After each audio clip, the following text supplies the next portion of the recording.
talking about Traxter, missing Rob and Leonard and Darren, but they're here in spirit, and you're listening to us on The Bug.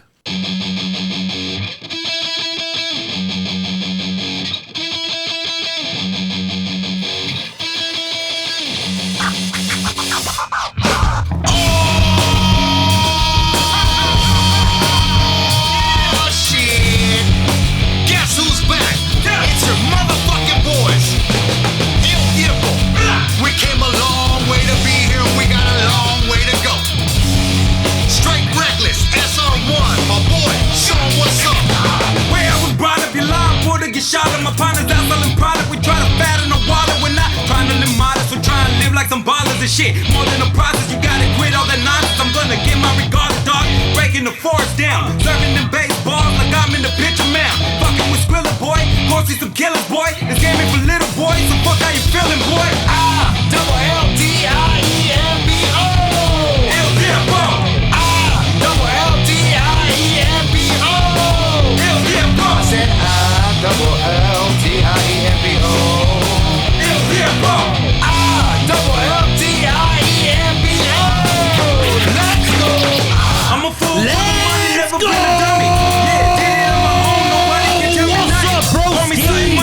It's your boys from the motherfucking Bakersfield Underground, The Bug. And I'm over here, I'm surprised, bro. I'm shocked. I'm over here with a brand new looking skinny Bigfoot over here in the house. Yeah. Hell yeah. Everybody's running late today. And I'm everybody's big broski. I'm the broski. I'm everybody's broski. I'm known as the DaBiggityBomb, and I want to welcome everybody to the Bakersfield Underground, The Bug. The Bug.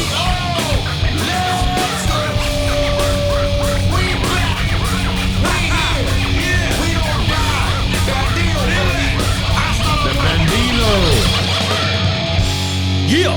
Hey, shout out to los banditos, ILL Tiempo. Speaking of ILL Tiempo, Mike Z is going to pop up here in a couple of minutes. But yeah, man, shout out ILL Tiempo for providing us with this dope-ass track intro, man. That shit pumps me up, dog. Hell yeah, it did. And you know what other song pumps me up too? Which one? Oh, yeah. Oh, hell yeah. We're going to kick things off the right way, right? Oh, we going to kick it off already? Hell yeah. Yeah. Hey, big shout out to Howard's Mini More. Oh man, I miss you saying that, bro. For providing us with our beer. I am downing a rum and coke right here. Actually, a Jack and Coke. Jack and Coke. Jack and Coke, man. What you got over there? I saw you drinking something. There you go. You got a nice little beer. Tecate. Cheers, bro. Hey, you know what I thought that was for a minute, bro? I just thought that was straight soda. Nah. Man, hell nah. I'll hook you up with one here in a little bit. Man, but hell yeah, man. That's the way to kick things off, man. Especially with this heat right here, man. Like you want your drinks, man. You gotta have a nice beverage right now, man. Man, it's been hot lately, bro. It's been hella hot, bro. Ski. Man, I just been sweating. Let's see what Mr. Man has to say. Damn right, damn it. That's Mr. Man right there. Mr. Man's with an S. Heck yeah. Hell yeah. Bigfoot, you surprised me, bro. I had a whole show lined up over here for today. I'm tossing that aside because I haven't seen you in a while. You know, you've been doing your thing over there at the gym, losing that weight, you know, doing all these fucking crazy ass cardio exercises and shit. Goddamn, bro. Like, this is like a whole fucking thing you've been doing, right? Yeah, bro. So tell me a little bit, man. Do you mind talking about it? Man, let's do it. All right. So I haven't seen you in a while. I know you went on your weight loss journey and you've stuck by it. I've seen you post videos. Yes, bro. You send us videos. I'm like, God damn, this was doing all this fucking crazy ass workouts. You're doing like the medicine ball. You're carrying that shit from one side to the next. You know, you're doing a lot of shit, man. Hey, it's crazy with that medicine ball, bro. Yeah, why is that? because you gotta. Actually, it's like what they do. They warm you up first, bro. That's not the warm up. No, that's the workout, bro. That's the workout. Okay. The warm up is basically you gonna twist your ankles back and forth. Then they gonna put some tube bands on your yeah. Like where your knees. Yeah, they wrap both of them. They wrap around your knees pretty much. No, you got one on your, but basically where your knees at, and one at your ankle. Yeah, so okay, so you're double strapped. Yeah. Then you gotta walk sideways. Yeah, that adds tension. That's fucking hard. Then you gotta squat with it. Oh, that's even worse. Because now you're fighting to keep them straight. Then on top of that, you gotta do some curls with a dead with a dead weight. Dead weight, yeah. Yes, bro. Then you doing some curls. That's when they gonna throw the ball at you. Then you gotta throw the ball at the wall With the dead weight on? No. Oh, no, okay, after. Okay. Yeah, bro. It's like Hey, that medicine ball is fucking heavy. 15 pounds, bro. Yeah. Then Hell your yeah. arms You is don't- dead though. It's like Oh yeah, by then, yeah. Like you don't realize how heavy those shits are until you actually get one thrown to you. Bro, I did the tire the other day too. The tire, the big ass thick tire where it's flat, but you have to raise it up, flip it over. Yeah, the big old 100-pound tire. What's making you do all of this with like the gym and everything, man? It's just the health, man. I'm right. just trying to get my health together, bro. I'm 37 years old. At first, man, I had high blood pressure. Junior in the house. Hey, look at Junior, sexy ass. Hey, Junior. Look at him, he's giving you a double look. Hey, he didn't even recognize me. Get in here, Junior. Yeah, exactly, right? That's what I said when I saw him walk in, man. How's it going, broski? So you see Bigfoot, man. Do you see any difference? He looks like a whole other humanoid now. Oh man, you lost the whole you. Yeah, when I saw him, I was like, oh shit, who's this guy? My camera didn't even recognize him. What the hell, dude? Good job, man. Yeah, for real. Good job, man. That's fucking hella cool right there, man. So, okay, so you're telling me about the workouts, okay? So you're doing all of these really, really crazy workouts, man. And it's all for cardio. You're building up strength too. Yeah, bro, because basically, man, at first, man, my blood pressure was high at first, bro. All right. Then I had to, go do the surgery. Then it's like, you know what? Let me go ahead and do this gym, man, because I don't need this assets fat and hanging and everything. Which is going to happen, yeah. Yeah, it's going to happen eventually. So I just start going to the gym. Which is the smart thing to do. So you Yeah. can start tightening it up. And actually get my strength back. Yeah. So after having that surgery, bro, you basically be tired and be weak and everything. I didn't know how much, like, that surgery took part of me, bro. Man, nobody ever thinks about that, huh? No, like That is true. Like when I first picked up that like that dumbbell, bro, and he made me lift it like 15 times, bro. Oh, you were crying. How many were you able to do the first time? Bro, I did 10 the first time, bro. Okay, which is not bad. Not bad. All right. In the second round, bro, I couldn't even do the next set, There was bro. a second round. Yeah, Oh, because shit, man. because they start me off, bro. They start you off with 10s. Yeah. 10 sets of 10s. So basically, I'm already down to 2 sets already left. I gotta do. Yeah. So it's like you gotta go from 10, bro. Then it's like they drop down with the trainings. So it's like different trainers too as well. Ah, okay. For Each one of them is there to kick your ass pretty much. Bro, this female kicked my ass, bro. When you see the medicine ball and everything, that was a female. Oh, that was okay. That She was female, pushing you to do bro, it. that female kicked my ass, bro. But you need that though. Yeah, shout out to Lindsay, man. Hey, shout out for real. Yeah, she kicked my ass, bro. What gym are you going to? A3 Sports, right there. A3 Sports. All right, shout out to them for real, man. Look at this transformation. What do you think, Junior? Wow, You're like dude. shocked, huh? You can't even talk. Look at him. That's good, man. All I'm thinking about is like now he's gonna help us put stuff away after we're done. Oh yeah, he is. He needs that workout too. Yeah, I got man.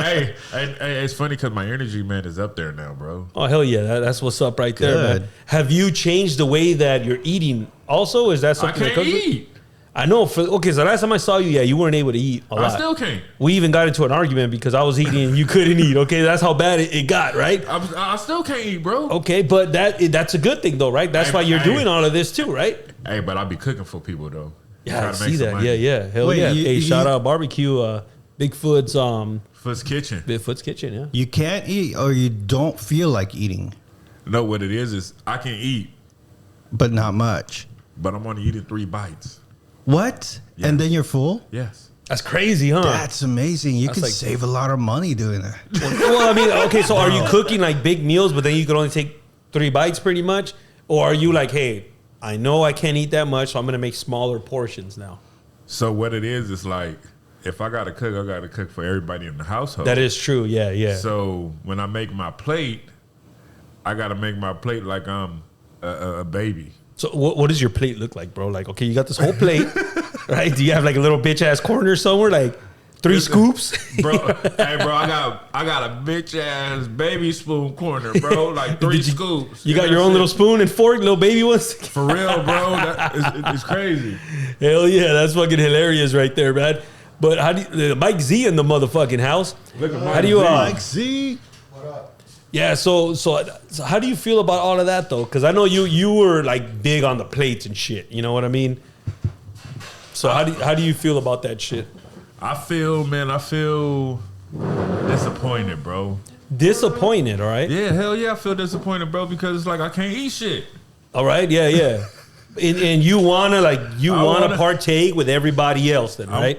I want to fuck some food up, but I can't. But you can, okay. Do you like mentally, are you like, oh man, if this was me a couple months ago, I would knock the fuck out of this food. I'll fuck that whole plate and lick it. But now it's like, no. Now, But are you happy though? Are you happy the way that you are right now? Are you Yes. feeling better? Besides, Yes. having the temptation to eat, but you can't eat that food anymore. I feel great, bro. I feel happy. I feel more energized. I can fucking walk now. All right. Like, yes. Mike Z, I see you looking at Bigfoot over here like you don't recognize him. I feel for you, bro. Here's another person. Yeah. I feel for you, dude, because the truth is, or I can't hear myself. There it is. Yeah, the truth is, I feel for you, bro, because I can't eat some shit that I want to eat too. You know what I mean? Like, All right. because of my condition, Yeah. it fucking sucks. Like, I can't have like French fries, and I can't have like red meat, and I can't have fucking. I love cereal, so I can't have milk. You know what I mean? It's like, Oh, so you got to cut back on all I that. could have got back on all that shit. So I feel for you, bro. Like my favorite thing to do was like a donut and a big cold glass of fucking milk, bro. Like that was my favorite shit. Oh, yeah. Can't have that no more. You know what I mean? Man, that's a wrap on that. That's a Then. wrap, All right. dog. So you feel him on that.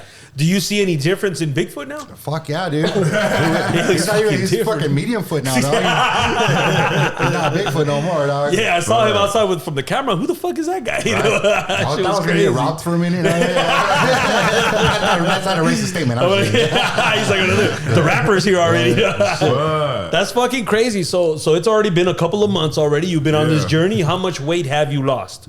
Oh, wait, bro. Have you weighed yourself or? For real? Yeah. From sitting on your couch over there? Passing out, yeah, okay. From right now, man, I'm 312. 312, okay. Yeah. So, well, how much? That's what you're at right now? Yeah. Okay, but how much were you Yeah, then? fuck. How much were you, dog?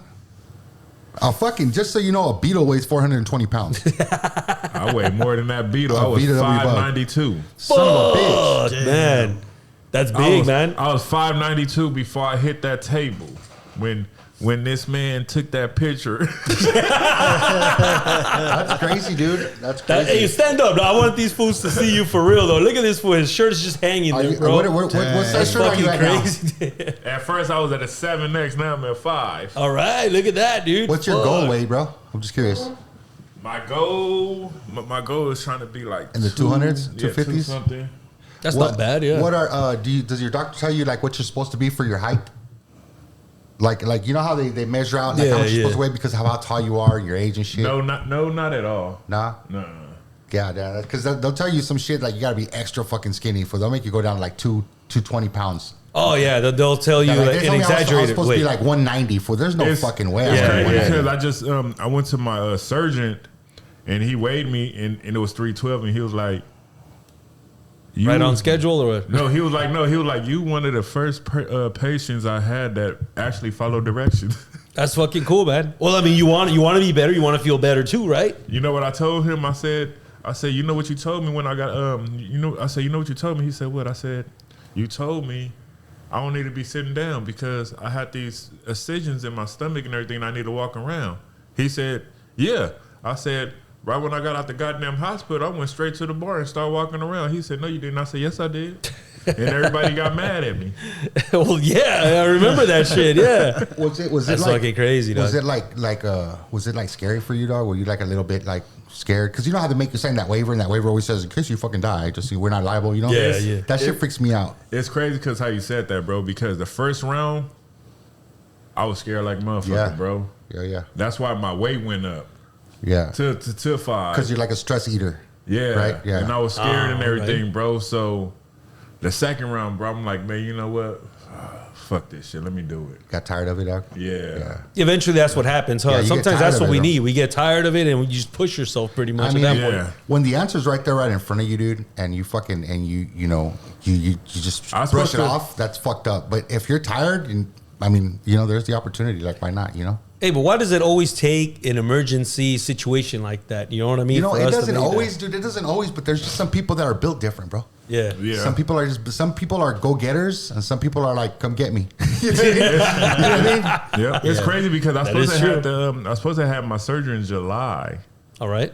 but my blood pressure didn't want to go down, bro. Yeah. Okay, that's so that's just when they fucked up, yeah. rescheduled it, right? Yeah, that's when they That day that rescheduled you to went. Yeah, I August, remember that. Yeah, That's for real. such a fucking big deal now. Your fucking blood pressure, bro. If you got a fucking, if your blood pressure's high, they won't fucking pull a tooth. The They won't dentist do won't see. They shit. won't do shit for you, bro. Damn, until that is that shit true. goes down. Yeah. That is true.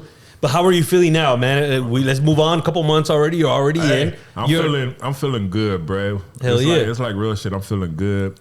It's funny because the other day, man, I was walking in the room and I didn't have my shirt on. My son looked at me and said, "Damn, Mom. No, he was I was like, check this out, Mrs. Doubtfire over here. All right. no. My son was talking to my wife. He was like, "Damn, Mom, I can fucking put my finger around his goddamn arm." I just looked at him. I said, "Let's see." That motherfucker little hand did like that. Hell bro. yeah, that's fucking I'm dope. like, fuck, I'm really losing this shit, bro. Yeah, I mean, you can fucking see it. I haven't seen you in months, bro. And like, yeah, you can fucking dude, definitely it's tell. a big difference. Dog. Hell yeah. You look a lot better. How often are you going to the gym? I How go many to days the a week? gym Stop lying. Don't fucking lie every right now. Thursday and Friday. Okay, so twice a week is not bad then. You know what I mean? That's all you really need. I thought it was gonna be like every fucking day. I know every day. I'm hell going no. twice a day. Hell no, I got a trainer, bro. How many hours are you in the gym now? I go basically from 12 to 1. Basically Okay, that's an pretty hour. good. So It's like a an hour? nonstop of fucking cardio type shit. You go to the gym It's- for 1 hour? Yeah. This motherfucker. That's not that. It's nothing. You got to run for 20 minutes. What the fuck are you doing for the rest? They do a 30-minute warm up too. It's a 30-minute warm up and then like damn near like a 30-minute fucking workout. All right. As long as it works out, you know what I mean? But you don't want, it doesn't make you it's want to be good. there longer? Actually, it do, bro. But basically it's a like a athlete program. Oh, it's like a bro. rehab place, right? Where you Yeah. go, okay, I see. It's like an athlete gym type Oh, so shit. So yeah. they got different people who they work with. Oh, so you're not going to like fucking 24-hour Being shape, fitness. nah, Yeah, all right. hell no. I'm going with. I want you to train. Yeah, trainer, yeah. Yeah, but that's good though. I mean, you're still getting your workout on and shit. Obviously, it's working and shit. Yeah. Yeah, Hell your yeah. face looks skinnier, bro. That fool looks all- he looks all you different. actually look lighter. With. Mike Z, what brings you over here, man? We haven't Shit. seen you in a couple months. I'm Also, just chilling, bro. I just fucking thought I'd stop by the bug to see what you guys are up to, see what kind of bullshit you guys are into. Shit, you know what I mean? yeah, I mean, you and Bigfoot just popped up. I was like, oh shit. I've been busy, dog. Just doing stupid shit, band shit. Hell yeah. Got a show coming up this Saturday, and Another one. All right. Yeah, How did it somewhere. go the last one though? Before you move on, how was it? oh yeah, that was St. Patrick's Day. It was cool, man. It was pretty yeah, cool it was right all there. I saw a couple of pictures and videos, man. That Yeah, shit it was all fucking right. dope right there. It was all right. It was cool. But you know, we got, like I said, we got a new member of the band, and we got a new show coming up in Apple Valley this weekend. Ah, you're going out there in the middle of nowhere again, then, huh? Hell yeah. Dude, it's out there. That's fucking hella cool though, man. Yeah, it's all right. You know what I mean? We're gonna do some sort of shit with Mike Storm, which is a former DJ of Cottonmouth Kings. Cottonmouth Yeah, Kings, yeah. Oh hell yeah, that's fucking dope, man. So another round over there at Apple Valley and shit. You know, That's we're fucking just cool. doing what we do, man, and we're pretty impressed with our new band member. This How is that going? Yeah. I mean, fuck, man. We had to play a 2-hour show, and he only had a month to memorize all the songs. And It's a lot of songs. and he did it. How long was the stage time? How much time did 2 they give you hours. guys? 2 hours. Yeah, so he memorized like both okay, both albums. Fuck. Are you fucking That's a lot of serious? songs. Yeah, bro. And for That's him to my do good boy. like that, bro, that's fucking hardcore, man. Yeah, he's a little youngster, man, but he's a go getter, man. And That's cool right I there. really think that he could potentially fucking, if he doesn't get bored, you know what I mean, he could potentially fucking be a lot better than Oh hell yeah. most drummers, you know. I know that he's been reposting a lot of shit too from the band, which is really good. Yeah. He's all about it right now, you know. Oh hell yeah, that's what's up right there, man. You got to keep motivating them. You know what I mean? Yeah, no shit, man. I mean, he was nervous at first, but then somehow he found a way to switch that nerves to excitement, which is what you're Hell supposed yeah. to do, you know. Yeah, And, of course. yeah, man, and he did it. He pulled through, and you know, we got another practice sometime this week, and we're gonna head up out of town. Hell yeah. How's the rest of the band doing? I saw Dustin not too long ago, like a day or two ago. They're fucking, all fucking overweight fucking rockers. Just all of us. We're all just. What you say? They're all what? Overweight? We're all overweight rockers, bro. You know what I mean? Just the fucking dad bodies all over the fucking place, bro. You know what I mean? Except for the drummer. He's in shape. He's like 21 years old, but we're like, you little motherfucker. Yeah, y'all stand behind him in the pictures. That fucking child.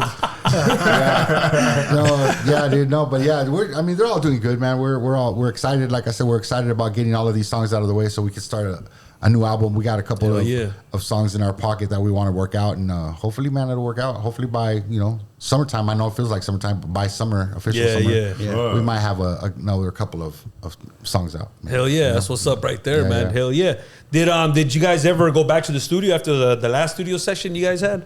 No. All right, but those are still being worked on. Yeah, we still. They sounded pretty good. I know it's taking a long time to handle this next album, dude, because there's been a lot of changes in the band. You know, I mean, and I'm not talking musically. I'm talking like physical changes. Yeah. Some people are going through some shit. Winter's always hard, but yeah, man. So life happens, Hell yeah. Is it hard to have to, because you got 5 members in the group, right? You're ready to go, but maybe 1 or 2 might not be. It's so hard. I mean, the thing is that at least every once in a while, one of us will motivate the rest, and that's the only good thing about there being so many, right? Because if I don't feel like doing it, fucking Scott will be like, "Come on, bro, like we got this," and I'll do it because Scott said, or but if it gets done. If Scott don't feel it, he's like, "Fuck, they're all coming over to my house anyway." So you know what I mean? It's one of those things where we kind of motivate each other, but when we all get in the same on the same level, and we all do something, it's it's pretty special. So the band Traxter that they're going to be, or some of them are going to be here on the second half of the show. They've been doing music together for over 30, I think maybe even 40 years, man. You know what's crazy? That's crazy, huh? Yeah, dude. Hey, dude, I was thinking about that shit. Fucking me and Scott been doing music since 2015. Fool. That's it's over 10 years. Yeah. Wow. Yeah, we've been a fucking think about duo, it. dog. Yeah. So so you still have 3 of the original members? Is that what it is, or is it 2? 2, just me and 2, Scott. huh? Yeah. But and that can be hard sometimes. Yeah, it's just me and Scott. And the thing is that we have to make sure that all of our band members stay with the Bandito music style, right? Because if we go out of that, it's true. It's hard to corral them into hey man, that's not Bandito music, even though it's fucking might be dope, but it's really not. We got to put this little lick in it or something. You know what I'm saying? Like we got to make it that style. I remember several years ago when you were trying people out, and it was like it changes everything. Yeah, it does. It because you bring us another member in, it'll change the whole. It could easily change the whole vibe to the music, right?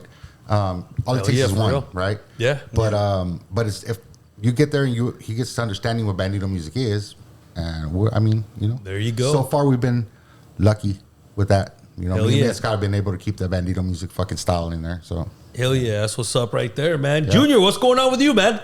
Are you still hearing noises over there on your side of town? Which I'm still I'm investigating that whole area, man. Yeah, in fact, I was on my way home and I heard it. So you did hear it? I heard a different kind though, like that's the kind that's like sounds like a firework. Okay, can you briefly give us can you tell us a little bit, because these guys weren't here last week, so just to get them in on. I think Mike C would probably appreciate this. There's some weird boom sound. Booms with an S, because it's been happening. Yeah. At nighttime, right? Yeah, you've in the heard middle of the fucking night, they're just loud, like it doesn't. You hear that shit too? It sounds like it doesn't sound like fireworks. No.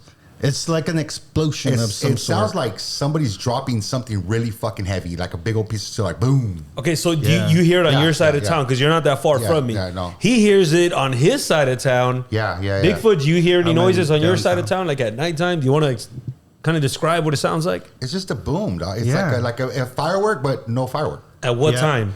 Like nighttime, 10 from 10 to midnight. Yeah, that's what he was saying last week. I haven't heard anything, man. Yeah, dude. I hear that shit here, and also in Los Angeles at my girls, I hear it there too. Same shit. What? Fucking at the same time? Yeah.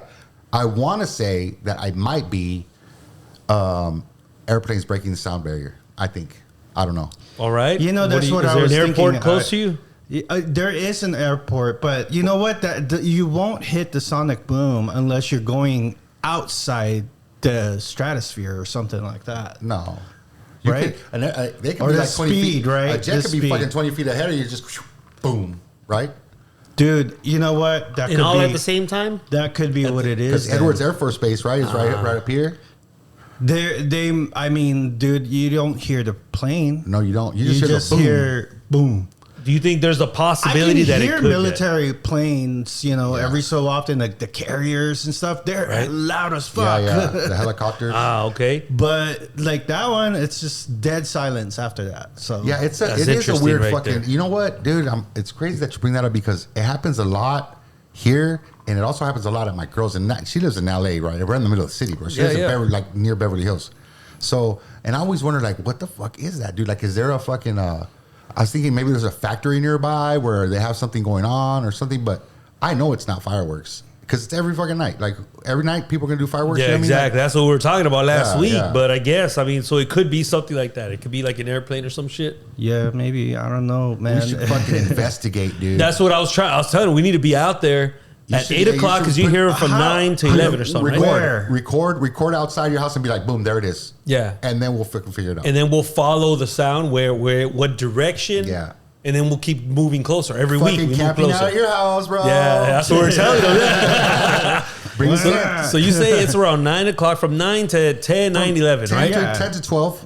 It's yeah, definitely somewhere. nighttime. Yeah, it's at night. It's at nighttime, so we got to be there several hours. Yeah, it's when pretty everything's much. calm, dog. It's crazy. Yeah. 'cause Well, when the fuck you is know, everything calm out here? Like I mean, 8, 9? Like 9, 10 o'clock after 10. I just don't want to miss it because he says if it starts like around 9, so we got to be there at 8 pretty much. You know set what? up. It's crazy that it happens a lot, but then probably when you're waiting for it, it probably won't happen. I don't know. Well, yeah, this right? is an investigation that's going to go several days. Yeah, it happens a lot, dude. But then when you're looking for it, you're like, now I don't hear that shit. Yeah. Yeah, it's crazy. I have my doors and my windows open at night because it's nice and cool. Yeah, fresh, yeah. So I can hear what's happening outside. And besides that, like if I didn't hear it, my dogs will react. Because I have my little dog, she doesn't like that sound. See, my dog's not like that. Just crazy. Yeah. He just fucking.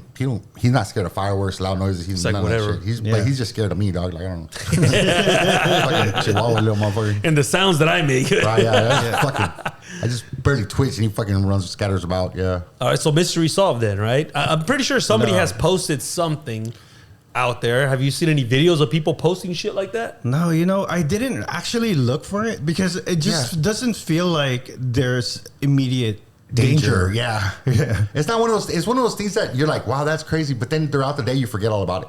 Yeah. So like right now, it's okay. lucky that we're talking about it right now because it's like, yeah, I do hear that shit, but you don't bring it up to people on a daily, like, Yeah, I feel like, Oh, you know what else it could be? What? It could also be. Do you have train tracks near your house? No, see, I already talked about that. Oh, yeah. When they connect, they go boom, right? No, it's different.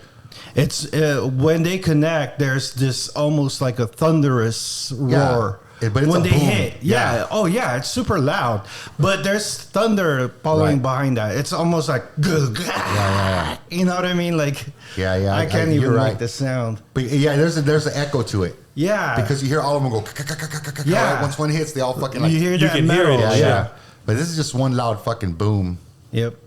Catch that mother. There's this fucking mosca in here, and It's a it's mosquito. killing me. Yeah. So now I'm like, all right, I'm That ready for motherfucker's this. gonna bite you right motherfucker. on your forehead. Wait. I know. So here you guys go. Whoever can get it, fuck yeah. I'm dude. fucking blind as shit. Well, I want to see it. I just barely see a little bit. For Yeah, that motherfucker's big I'll be too. fucking slapping Bigfoot's ass all I'm over. looking at it. I feel like it's on top of me, Yeah. even though it's on the other side and see it. shit. So Yeah, yeah, we'll get it Hey, before where's the the lid on top of your head, bro?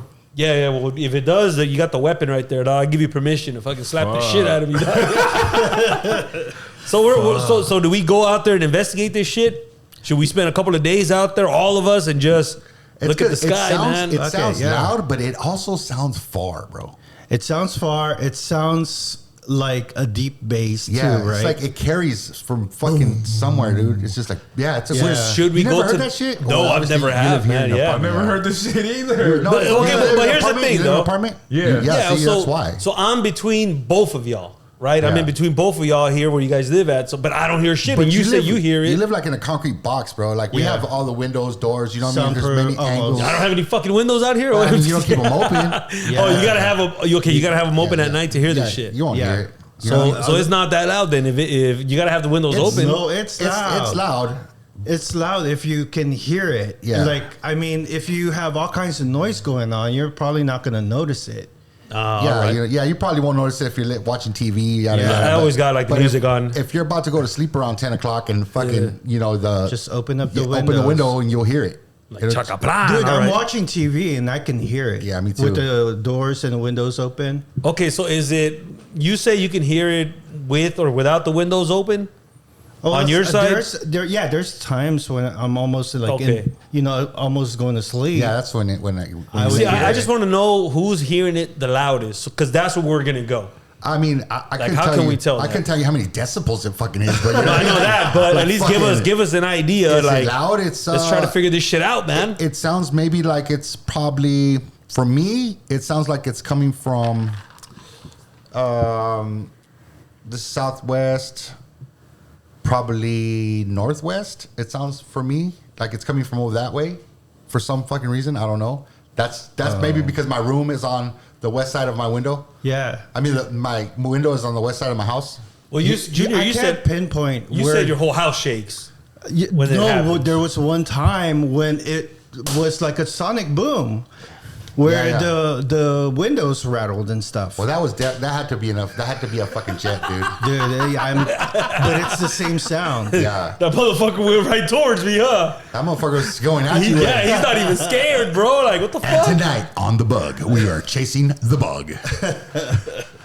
God damn, that fool is not scared of this shit. He don't give a shit about you, That dog. motherfucker went behind it. I can't wait till that fool bites you in the back of the head. Just like, I'm really good at catching it, so I think I should do that. Give me that. There you go, man. You gotta Hit host the that show. shit. But yeah, man, pinche mosca, that's a big ass horsefly fool that just is came that a right in. horsefly or is that a mosquito? No, dog? that's a fly, bro. That's a horsefly right there. Is that Don't forget to motherfucker- take off your headphones, Junior. It's a fucking vampire fly, dog. We're gonna let Junior over here. He's gonna fucking get this shit. I was tripping out. That motherfucker went straight for like fuck you. You know you ain't gonna get my ass and shit. Hell yeah, man. Well, I'm glad to see all of y'all over here, man. Let me get to some of the announcements over here. Don't forget to check out the YouTube channel at The Bug Podcast 420. Thanks to all the new followers and shit on YouTube. The numbers keep growing, which is really good. And shout out to everybody that is commenting also on every episode, whether it's good or bad, right? Don't forget to follow us at The Bug Podcast on Instagram and TikTok to book your appearance. Don't forget that here at the Bakersfield Underground, we play all genres of music, all raw and uncensored interviews. We break down the music lyrics and ask the real questions behind your favorite songs. And guess what, Junior? While you're doing all your fly fucking fighting. What's up? If you like our guest music, then you can go ahead and contact them via social media and book them, man. How fucking cool is that, man? I want to give a shout out to our sponsors, man. Fun Gal Pharmacy for providing us with their shrooms. Mystery Bag sponsored by Howard's Mini Mart. Shout out to Fast Nugs, man, for providing us with our flour, man. I want to give a shout out to Jim at KRJ Collectible for all your collectible needs. And Jackson Phillip at Go Live Personal Training. You know about that, or you both of y'all know about that, working out and shit. Go ahead and check them out. Go Live Personal Training, man. Big shout out to all our sponsors, man. Everybody that supports us. Lot 8 Production as well, man. That's the studio out here. Shout out Tay Young, man. Shout out to Ty. You know what I mean? So hell yeah, man. So a big shout out, Lot 8 Productions, man. Another sponsor of The Bug, man. Also, man, we got an announcement over here, man. Saturday, April 25th, we got OG's Police Activities League. How's that going, Junior? Did you get it already? Nope. Charity car show and concerts, man. That's going to be Saturday, April 25th. Roll-in time is at 7 a.m. to 10 a.m., man. Car show starts at 10 a.m. to 4 p.m. Shout out Noe G in the mix. DJ Noe G. He's cool. Hell yeah. Don't forget to contact Louie for any car show information. 661-805-5558. That is 661-805-5558. Or contact Manuel. That's the vendor info. For at 661-869-5949. That is 661-869-5949. Man, that's going to be fucking hella cool, man. All vehicles welcome. First, second, and third place and special category awards. All categories. $35 cars, trucks, $30 motorcycles, $20 lowrider bikes, pedal cars, $10 RC cars. RC cars are going to car shows now. Bro, huh? dude, have you seen the remote control hydraulic cars that they got nowadays? I've seen that shit, man. I tried to buy one of those motherfuckers for $600. Yeah, they're expensive. They're expensive, man. So there's vendors, live performances, and DJs. That's going to be at Jerry's Pizza. And if you don't know where Jerry's Pizza, man, I don't know where the fuck you've been at, but that's at 1817 Chester Avenue here in Bakersfield, California. That's OG's Police Activities, Leagues, Charity Car Show, and Concert, man. That's going to be Saturday, April 25th, man. That's going to be fucking hella cool right there, man. A lot of car shows are going to be happening. I was thinking that maybe we should all collaborate on a fucking Bug lowrider bike, fool. Oh, man, I've had a lowrider bike before. Yeah, me too. I had a lowrider bike when I was high school. That's dope. Yeah, man. we wish we could get like a little fucking neon green bike. We'll make it a I'm bug. gonna- Purple and fucking green. That'd be dope. We're coming for all the fucking trophies with. I wasn't Yeah, but that cool. I wish I was. You didn't have a lowrider bike? No. I had a regular bike with a radio on it. It was customized for you. It was customized. It was a custom bike, man. Hell yeah! I used to have a Cheech and Chong lowrider bike. It was all muraled out. I actually made it to the Cheech and Chong website. I'll show you guys a picture. I have it somewhere. Shit, it was just a great stretched out bike with some fucking spring forks and shit. Fucking had the baby Dayton's on that motherfucker. It was cool. Oh hell yeah! There you Yeah, go, you know what I man. mean? Those are fun. It's a cool little project I and recently shit. found a picture of me, dude. I had my fucking cap all backwards, long shirt, big pants, and I was wearing a fucking Mexican guaraches. That's what happens when you're from Arvin. You're from fucking Arvin. And I was right there in front of my bike off feet, man, dog. I had the fucking Oh, man. That's like, fucking eight hanger hilarious. fucking handlebars. How big was the lowrider bike scene over here during that time? Not very big, dude, because I remember it was just me, my cousin, maybe like 2 or 3 dudes from Arvin. So it was probably like 5 of us. My cousin was from Bakersfield. He had a lowrider bike, but he would come visit every now and then just to ride around. That's And do not you guys bad at pop all, that yeah. wheelie around and try to like swing? No, dude. swing Lowrider at cars. is slow and low. You know what I mean? Slow. Oh, We okay. don't do that. That shit that they're doing today, bro. That's stupid shit. That's the yeah. When they're doing the wheelies and they're fucking missing the cars, nah. We went slow and Yeah, low. that dog. fucking sucks. That's stupid, dog. One time I fucking almost hit one of the motherfuckers and he fell and I just stopped and laughed. Yeah, this was my bike. I don't know what year this shit was. Damn. That's your actual bike? Damn, that was Yeah. nice, dude. No way. Yeah, look at this, dude. It was all muraled out. I did everything Oh, look at customized. you, oh, Puppy Chulo. Damn. Yeah, dude, that shit was pretty cool, man. I had the spare Hell yeah. tire. Yeah, that's a lot nicer than mine. Mine was just I great. went all out, dude. dang. I went all out with it, man. But yeah, I won several awards with this shit. Yeah, that's a good Oh, one. heck yeah. But man, it was a motherfucker, man. To Move it around and shit. move it around. You You can't. still Those have you the can't. ride. awards? No, man. I actually when I moved out here to Bakersfield, as I was going through my my divorce, I ended up selling all my Cheech and Chong stuff, and somebody bought my lowrider bike. Didn't you find it at one of the pawn shops? Was it you who told don't me that know. years ago? I thought it was you who told me that. Maybe- Somebody I don't told me that they found it at the pawn shop. I was like, dude, I need to go back and fucking buy my shit back. Dude, you know? like, I don't understand. Like, you don't have this is in the... 2007. You don't Fuck. have the want to fucking, like, do that again? Obviously, somewhere you were a hobbyist, right? You know what? Yeah, but you know, just like my car, I kind of just Gave up on lost it. interest. You know what I mean? You I got moved into all of this now, and it was like I just let go of all of that. It's crazy Yeah. how, like me, if I get into something, I'm, like, fucking so... I don't know. Fixated. Yes, dude. I Yeah. can't do nothing else until I fucking finish this one thing. Oh, yeah. You know, or I jump in all in, 10 toes deep, dog, into this Yeah. motherfucker, and then after a while, you know, I'm like, you know, It's like, done. Yeah, Yeah, you move on. yeah. Pretty much. But then it comes back to me, dude. Then it comes back to me at some time, whether it be months later, years later, it'll be like, hey, man, you know, I want to do that shit again. You know what I mean? Yeah. Because you just want to see if you still got it. You know? Yeah. Hell yeah. But yeah, I mean, that'd be pretty cool if you do a bike like that. I'm pretty sure the parts are cheaper now versus back in the day. bro. They're not really. Fool, I've been looking at fucking lowrider bikes, dude. They have them on, like, I want to just buy like a frame or some shit, like a basic lowrider bike on OfferUp. They want like $250 for them motherfuckers. I'm like, what the Goddamn. fuck? Yeah, For a complete bike? yeah, but it's That's just fucking plain. Oh, okay, just the frame Just pretty a much. frame, that's Regular it. frame and shit, not that's even it. twist, none of that. No fucking spring forks. I mean, you know what I mean? It's You like know a- what? That's because that, if I remember correctly, that's about how much I bought my first lowrider bike. Yeah. Then it turned into that later on. Yeah. Can you It was about that explain price. or describe what a low rider is? Is that the one where the arm Yeah, is you got, way the up ape, you got here? the ape hanger handlebars. Well, I mean, it depends because they got wow. beach cruisers. You know, they have legit lowriders. Yeah. I mean, some of lowrider- them are like, yeah. yeah. There's like 2 or 3 different kind. Like There's the one scrapers. that I had, you couldn't drive. That one was just couldn't ride strictly it, yeah. show. It did have like a manual hydraulic. It didn't have the hydraulic pump, but it had this thing where you Pull it up to pull the- it out yeah. and then it just dropped all the way to the floor. Yeah. Yours Yeah, it had looks a like bunch a of shit. steering wheel, not a. Oh well, it had bike. a steering wheel in there too. Yeah. Oh, A shit. chain steering wheel. That's a key fucking like thing. Yeah. Mine was just ape hangers, mirrors, had the banana seat, had the baby Dayton's on that motherfucker. You know what I Yeah. I had the chrome star. Yeah, That's I mean, basically- that yeah, doesn't even sweet. look bad. You could ride on that. Yeah, I could ride it. Mine Yeah, you see, could those ride. were bad. Yeah, that one became strictly a show fucking bike, Yeah. pretty much. Is this a cholo culture or something, or like Yeah. Chicano or Yeah. whatever? Yeah, it's basically Pretty Chicano, much, yeah. yeah. That's what it's Nice. from. I mean, the culture is different because you got like scrapers now that are like really stretched out. Fucking Oh, beach yeah. cruisers. They're like Yeah. seriously like Pretty 8 much foot long, laying down. Yeah. And they're just like, you know what I Yeah, mean? they got speakers But- in there now. Yeah. Like they did a This whole kind of bunch. culture is strictly like American, like Latinos, It's right? Latino, yeah. It started there. Even in but it's- it started it's there. all the way but in Japan now. It's everywhere, dude. Yeah, Hey, I know Japan Japan lowrider took cars it are in. Them fucking motherfuckers crazy. are more Mexican than some of these Mexican motherfuckers over here, bro.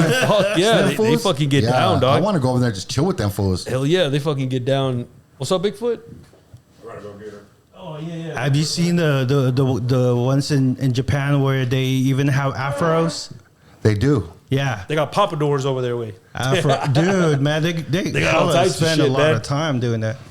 Yeah, I'll do what? Yeah, I gotta go get my wife now. All right. Oh, Alright, later, Bigfoot. He's busy now, man. He's a busy man now. Look at him. He made a special Look at- appearance. oh man, he moved fast too. Shit. He moved. Usually he'll be just sitting down over here. Now he's on the move now. Look at him. Oh And damn. he's just trying to show off that body. Look at him. I know. man. fools. Hell yeah. All right. That's what's Bigfoot. up right there, Sorry, man. Coffee. Later, bro, ski. Be good, bro. But All yeah, right. man, it's that's a whole other culture, man. I enjoyed it up until the point where I started doing the whole car show thing. Then it became You like like graduated into cars, basically. yeah, but You're then like, I'm a man. I'm grown now. here's the thing. Here's the thing that once you start doing the whole car show thing and you're set up every single weekend, you gotta be there hours before for rolling a lot of time. work. You gotta set up. Now you gotta sit there for 6-8 hours, whatever the show is, and then you gotta roll everything back You gotta wait up. for the awards. Load up. You know what I mean? It Yeah. becomes like it just becomes tiresome after a while. But What's don't you up? go with your group though? Like Yeah. when you have a group, Oh, yeah. you drink and No, because you want to. Well, I was young during that time, so it was kind of okay. like you couldn't really do all that much stuff. But I do remember, I used to be from Unique's Car Club, Bike Club, and they roll deep, man. But it's just doing it all the time, being on the road all Hey, the time, waiting. being in a club like that, do you get like say sponsorship? Yeah, during that time, because I started it with someone else, but we joined. Unique's had already been created Yeah, years right, ago. right, You know, right. it's one of the biggest car clubs out there. During that time, I'm pretty sure that. I mean, I still see them out here now, but because I started it with them, yeah, we were out there trying to get some sponsors and shit. Yeah. But then other people got to pay their dues. Now, different car clubs do things different, right? Where you have to pay a certain amount of money, so be and it goes into like so they pays A for group fund, their yeah. trip. Yeah, it pays for their trip. We try to do that, but a lot of them are youngsters, so it's like you can't really, you know what I mean? So You need fucking like adults that are fucking responsible enough to fucking take money and Yeah. actually spread it around. oh right? yeah, man, we were fucking hell young during that time, so it was kind of like, none of that shit. It wasn't organized, but we always followed wherever the car club was. But they were Right. going everywhere. Las Vegas, man. I went to Vegas with this bike, dude. We did a lot, dude. Yeah. But it just becomes tiresome after a while. It's kind of like, Yeah, fuck, no, it is, dude. another day of I- just being out there, you know? I get it, bro. I fucking get it. I'm not saying that the band thing ever got tiresome, but sometimes you're like, fuck. You know, it's always fun. I'm lying. It's fun. I don't know. Yeah, I mean, but it has its days, It you has know what its I mean? days. But at least you know you're going to be there for what, 4 or 5 hours, if anything. Yeah. But being there at 7 a.m, waiting for them to open, bro, Goddamn. like, and all the way until nighttime. And then what if you're 2-3 hours away from home? Wiping now you down got the that fucking drive. car, wiping down the car, Yeah, making sure everything's dude. good. Yeah, dude. Yeah. That's Yeah, then crazy. having people, because people are never gonna. There's just people that just don't respect the rules. You're not supposed to go behind a display. But nowadays, everybody got their phones and they want to get close. They to want it. to take pictures inside Yeah, of it, and driving it. yeah, there was I'm times a where sexy girl. Let me lean on your car. Nah, fuck that, dude. Because there was times where my bike did fucking fall over. Yeah. Oh man, I was pissed. I had to go buy some special stands to keep it up, no matter if they shake it or not. But again, it was just setting everything up, bro. It was Scratched up. Just no. Luckily, nothing like that ever happened. But just to see it laying on its Oh side yeah, would be dude. Fuck fucking, no. yeah. Yes. Yeah. If I did it, it's something else. But if somebody else does it because they didn't give a fuck, Yeah. Yeah. yeah, dude, it becomes like, dude, because there's a lot of time and money goes in there. And that's a bicycle. Imagine a car, you know? Yeah. So yeah, man. To me, it was cool. But like now, even when you go to a car show right now, you might enjoy it for like 2 hours. Then you're like, all right, cool, man, I'm out. Yeah. But what if you're a part of that car show? You got to stay. You ain't got there nowhere to type go, shit. especially like if you're right in the middle parked and everybody's parked man. all around. You got to wait for everybody Oh, to yeah. fucking get out of there. You know? Yeah. Plus the heat. Yeah, dude. Imagine like, that's the shit that's the shit that gets me is the heat, bro. I remember Yeah. we went to what is it, Morongo Casino? I think that's what it was called. Way the fuck out there, and we were just there and it was fucking hot as fuck, bro. We're out there. It's a desert, I'm man. fucking dying out there, bro. Everybody else was Damn. fucking You dying guys out on the there. blacktop and shit. Yeah, it was bad, dude. I remember that shit. It was fucking really bad. So, but we stayed there, and you know, there's people that come in and they vote for each, you know Yeah, what I mean, yeah. for trophy time, and it's always like during that time, I took that shit seriously. I spent a lot of time and money in this bike, and I'm like, okay, I got to make some money back out of it, because that's what it becomes later on. But not every car show offers money. They just give you this little bullshit ass trophy.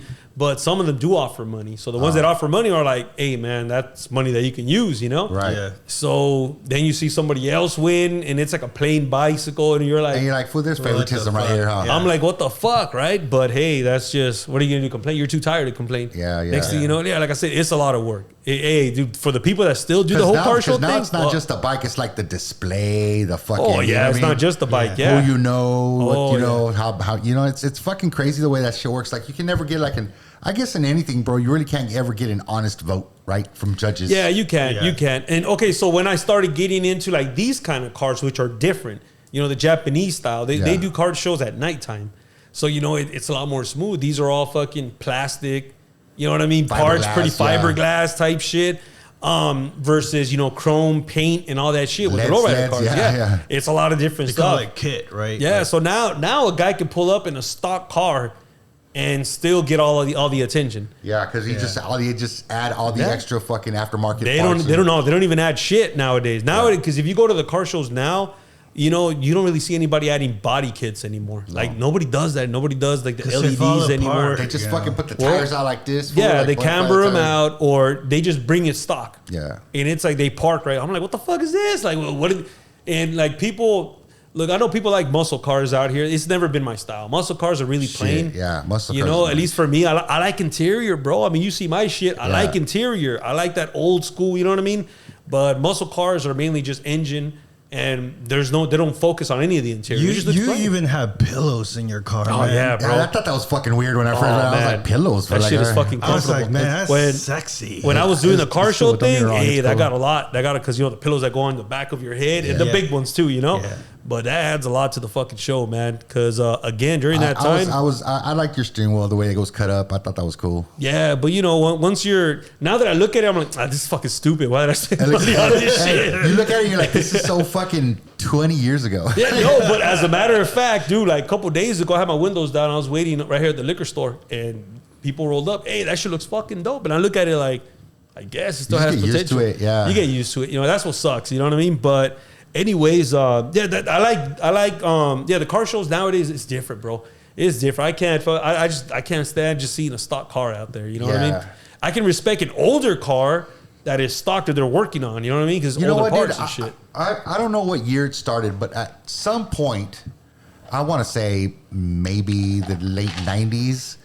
They started making cars. Don't nobody want to keep like a 1997 Mercury Sable. Yeah. You know what I mean? Like, you know what I'm saying? Like the cars nowadays, they're not like classics. They don't have staying power. Like, like what car are you going to buy right now that's you're going to be like, oh, this is just going to be bad in 20 fucking years? A Tesla Roadster, a Prowler. Fuck no, dude. Those motherfucking tin cans with a battery in them, dog. You know what I mean? Nobody can get those, man. They stopped making them. Those are fucking dope. I'm just saying, like, you know what I mean? But any other car, nah. It's just weird, they don't make right? they make them different now. Everything is plastic now. Yeah, everything falls apart as soon as you fucking bump into a trash can, bro. They're made to. Yeah. They're made to expire. Yeah, pretty much. But yeah, man. But if you got an old school car, that's why I like all those old school bomb cars, the Chevy trucks, the fucking metal steel fucking cars. That's dope, right there. Made out of lead. And I like it when they don't modernize them though, because there's a couple of them out here where they just fucking put brand new fucking tires on wheels on it. I'm down with that shit. I'm down with the fucking a Mercury fucking chop top with the motherfucking Corvette engine in that motherfucker. I'm down, dude. Nah, dude, I like to keep those shits original, man. I love that shit. Yeah. I love that shit. Do you guys want your car to be like a smart car, like to have all these bells and whistles and shit? Yeah. No, dude. I just want it to have fucking AC, dog. Even though it's old, power steering. Give me power steering and AC in an older fucking car, and I'm good with it. You see, I'm a tech nerd. So I love all that shit, but so many problems happen with all that shit too, dude. At the same time. It's so fucking easy to like.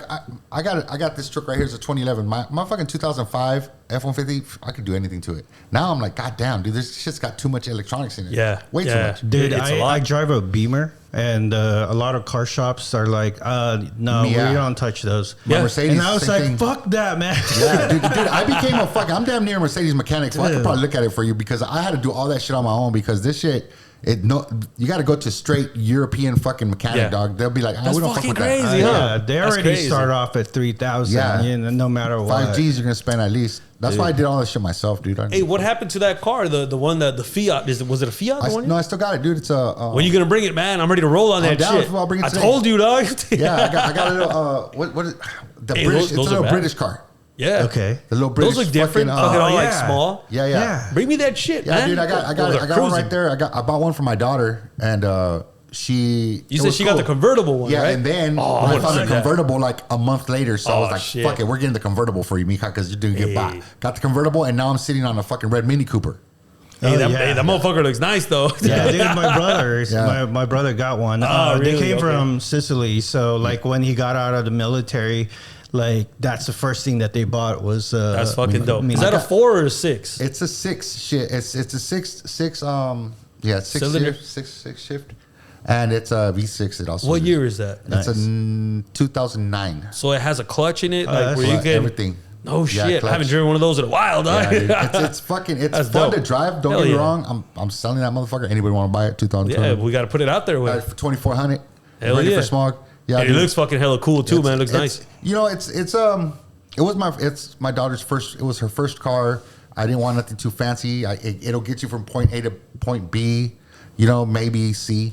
Yeah, know but what I'm saying? it does look nice. It's a well good- taken clean. care of. It's really clean. You know. Yeah, hell yeah. Here, know, here you are playing it on the show. I'm just saying. Like, Just it's hit really me clean. up at Mike. Hit me up.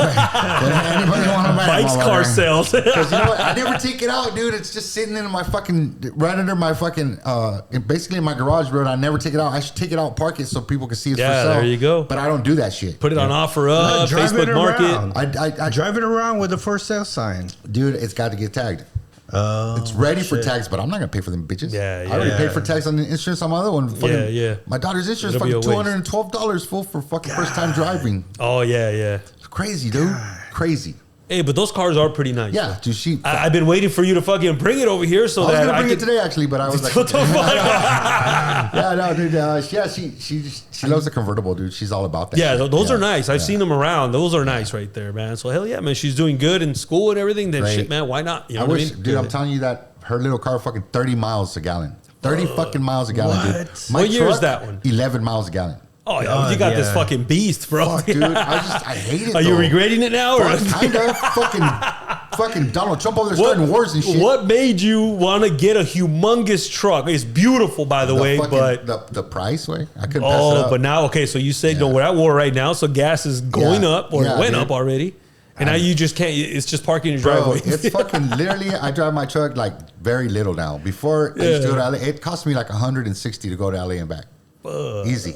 God damn. Yeah, I fucking $40 in my truck doesn't even tickle the tank, bro. Oh You yeah. know what I'm saying? Just nothing. My daughter, give her $10, she'll be fucking all week. I'm Oh, just yeah. driving the fuck around everywhere. Fucking hate her. God damn, just pissed me off, dude. That shit is fucking hilarious, way. But hell yeah, man. What about you, Junior? What kind of cars do you like, man? Oh man, you know, I used to like European cars and stuff, Oh, okay. and I also used to like Honda Civic and Toyota. Those are always good. Like yeah, little yeah. rice burner cars. Yeah, dude. But you know, I want to go with the most basic car now. Yeah, the yeah, What most is a basic car? What's that a would- basic car for you? I'm not. Toyota Camry, I'm way, not that's the smart basic with one. cars. I don't know anything about cars. All I would do is just tell my dad or my partner, I just want a car that doesn't have all these technology. Yeah, dude, good luck. You're gonna have to go to the 90s then. yeah, good Or luck. as little I got a technology Mini as Cooper possible. for you, dog. Yeah, just go to the fucking 90s car. I got a Mini dude. Cooper. You want to fuck around? No. I want something that's easy to fix, like, you know, something that's simple. A Honda or a Toyota, way. Those are the Really? easiest ones. I mean, and they're not even that easy, dude. You really have to go to something that with the fucking carburetor in it. You know what I mean? No more fuel injection, dude. Those are the easiest things to fix. a 90s car, bro. Yeah. That's it. Yeah. Late 90s Goddamn.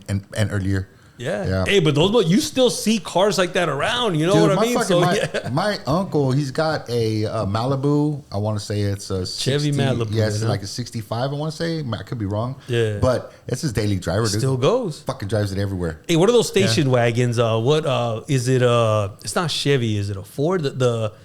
The wagon, the square wagons on the back. Impalas? No, not the Impalas. These are like big old. They're wide body in the back. The back has a big old fucking bed in the back. They're square in the back. Yeah, I know what you're like the old school ones. Yeah. Who makes that car? Because those like the motherfuckers, those motherfuckers are still around. Yeah, you still see them. Yeah, Matchbox. Yeah, I know they are. They're like Oldsmobile or fucking. They're like some. Yeah, they're old. Yeah, and they're still. You still see a couple of them out there on the road.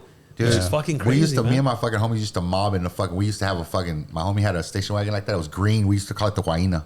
The only chrome thing on it was one chrome lug nut on the fucking one chrome lug nut on the back tire. For we fucking rolled fucking 12 of us deep in that bitch. That shit was funny. Dude. The motherfuckers were fucking dope, man. Dog. Again, they don't make. You don't see in the past 10 years. You don't see these kind of cars like sticking around for too long. Because dude, there's so many fucking when made out of plastic, bro. It makes me feel like I'm fucking old, bro. Because when I see them, I'm like, oh shit, look at that. Like I fucking actually take a minute to admire this old fucking car. You know what I mean? And you tell someone, look at that, and they'll be like, yeah, it's a fucking car. Like, what? Yeah. You know what I mean? You don't get it. You just don't get it. I wonder if that same nostalgia is gonna hit these kids when they see a Cybertruck in 20 years. They'll be like, probably. Oh, yeah, it looks plain. It fucking made it 20 years. Were you here? You weren't here when we drove the Cybertruck, huh? Yeah. Yeah, that was like fucking crazy, man. Yeah, but can you imagine, like you said, a couple years from now, it's gonna be like, oh yeah, the Cybertruck, that's the Tesla one, right? Yeah. Or you could see ghosts outside and stuff. Yeah, it's just a piece of shit. Nice. Oh, but you really wanted to go. I was mad. You wanted to go with us and shit. That was a trip. That's what people who never been in one say, and it's a piece of shit. I see the videos. It falls apart. Hell yeah. So are any of you guys interested in purchasing an electric vehicle? No. I couldn't do it. I would, man. I do. Yeah, because I couldn't do it because I was going to Vegas one time, and we stopped to put gas. And there was this line of motherfuckers, and they were just sitting there fucking having coffee. Oh, hell no. A bunch of motherfuckers having coffee, just chilling. I'm like, these motherfuckers got to wait 2 hours to get that battery charged, bro. Oh, okay. You mean instead of just putting gas and going? You know what I mean? I couldn't do that, dog. I watched this guy. I forget what his name is, but he's a content creator. He was given some type of Tesla to drive across United States and give his honest opinion on it.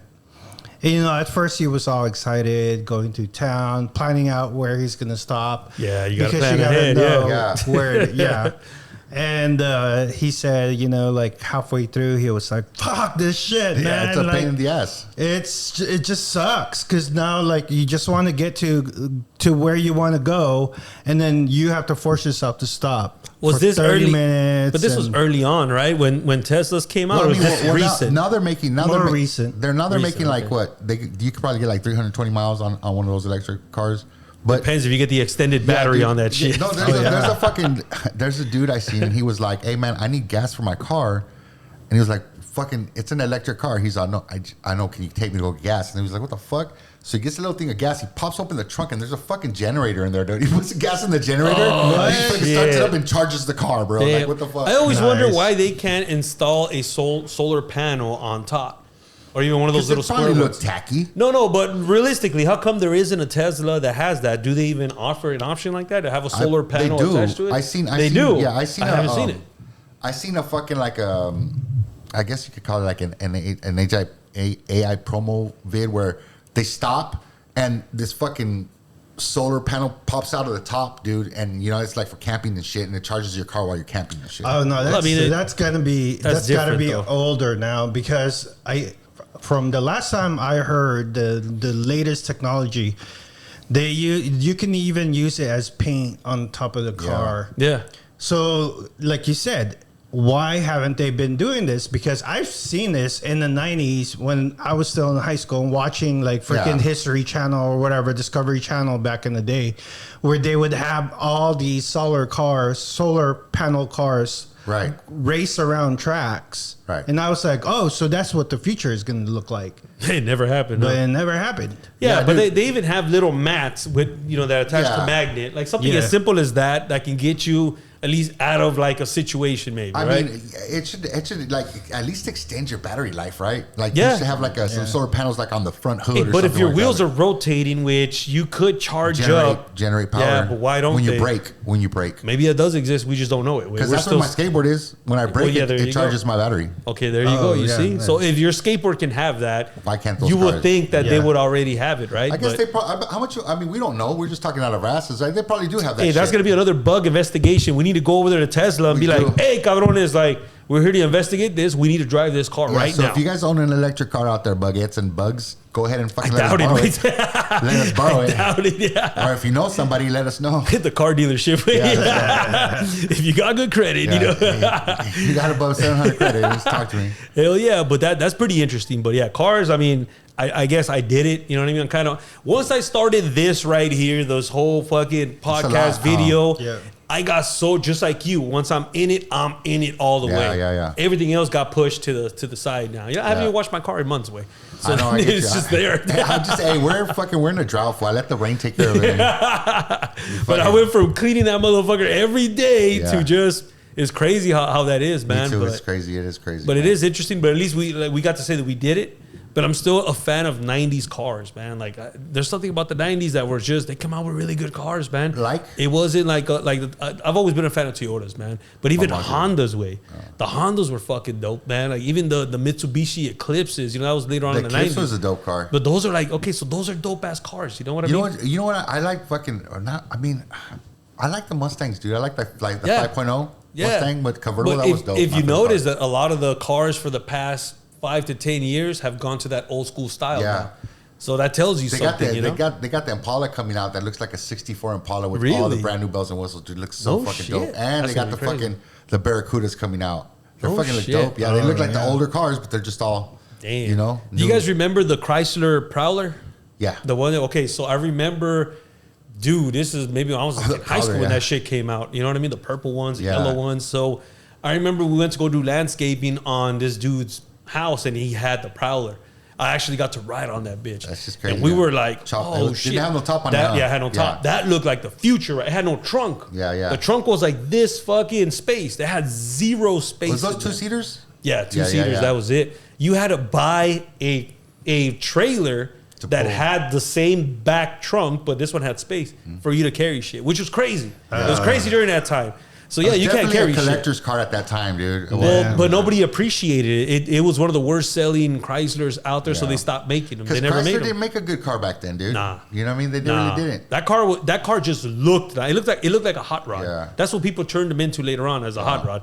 But now, now if you kept it, or if you even have one, or if you're fortunate to even get one now, they have like a Prowler club now, Yeah. and all of them dudes like they ride on it now, like they all cruise together. But that I remember I rode on that shit. That shit Dude, was it's dope. crazy how I think back and I'm like, man, my mom used to have this fucking S10, dude, and I can't believe we The got rid of that S10s, shit. the She small also trucks, she had huh? a Cougar, dog. Remember the Cougar with the fucking lights that flipped up? Oh when you yeah, turn them yeah. on? Oh, shit. That's old school shit. You know what I mean? We had a great fucking Cougar. That shit was so dope. And I'm like, fuck, man, if we would have known how to value vehicles, my mom, we didn't yeah. give a fuck about it. We just Yeah. drove by her. Yeah.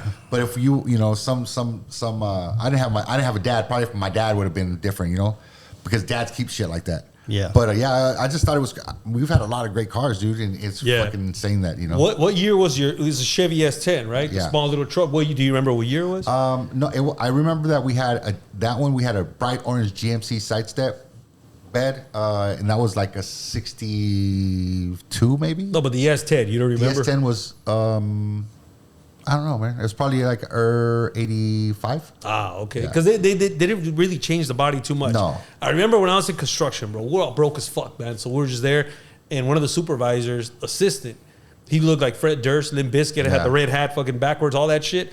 He would drive a silver Chevy S10, and it was like, it had to be like a 2001 around Yeah. that.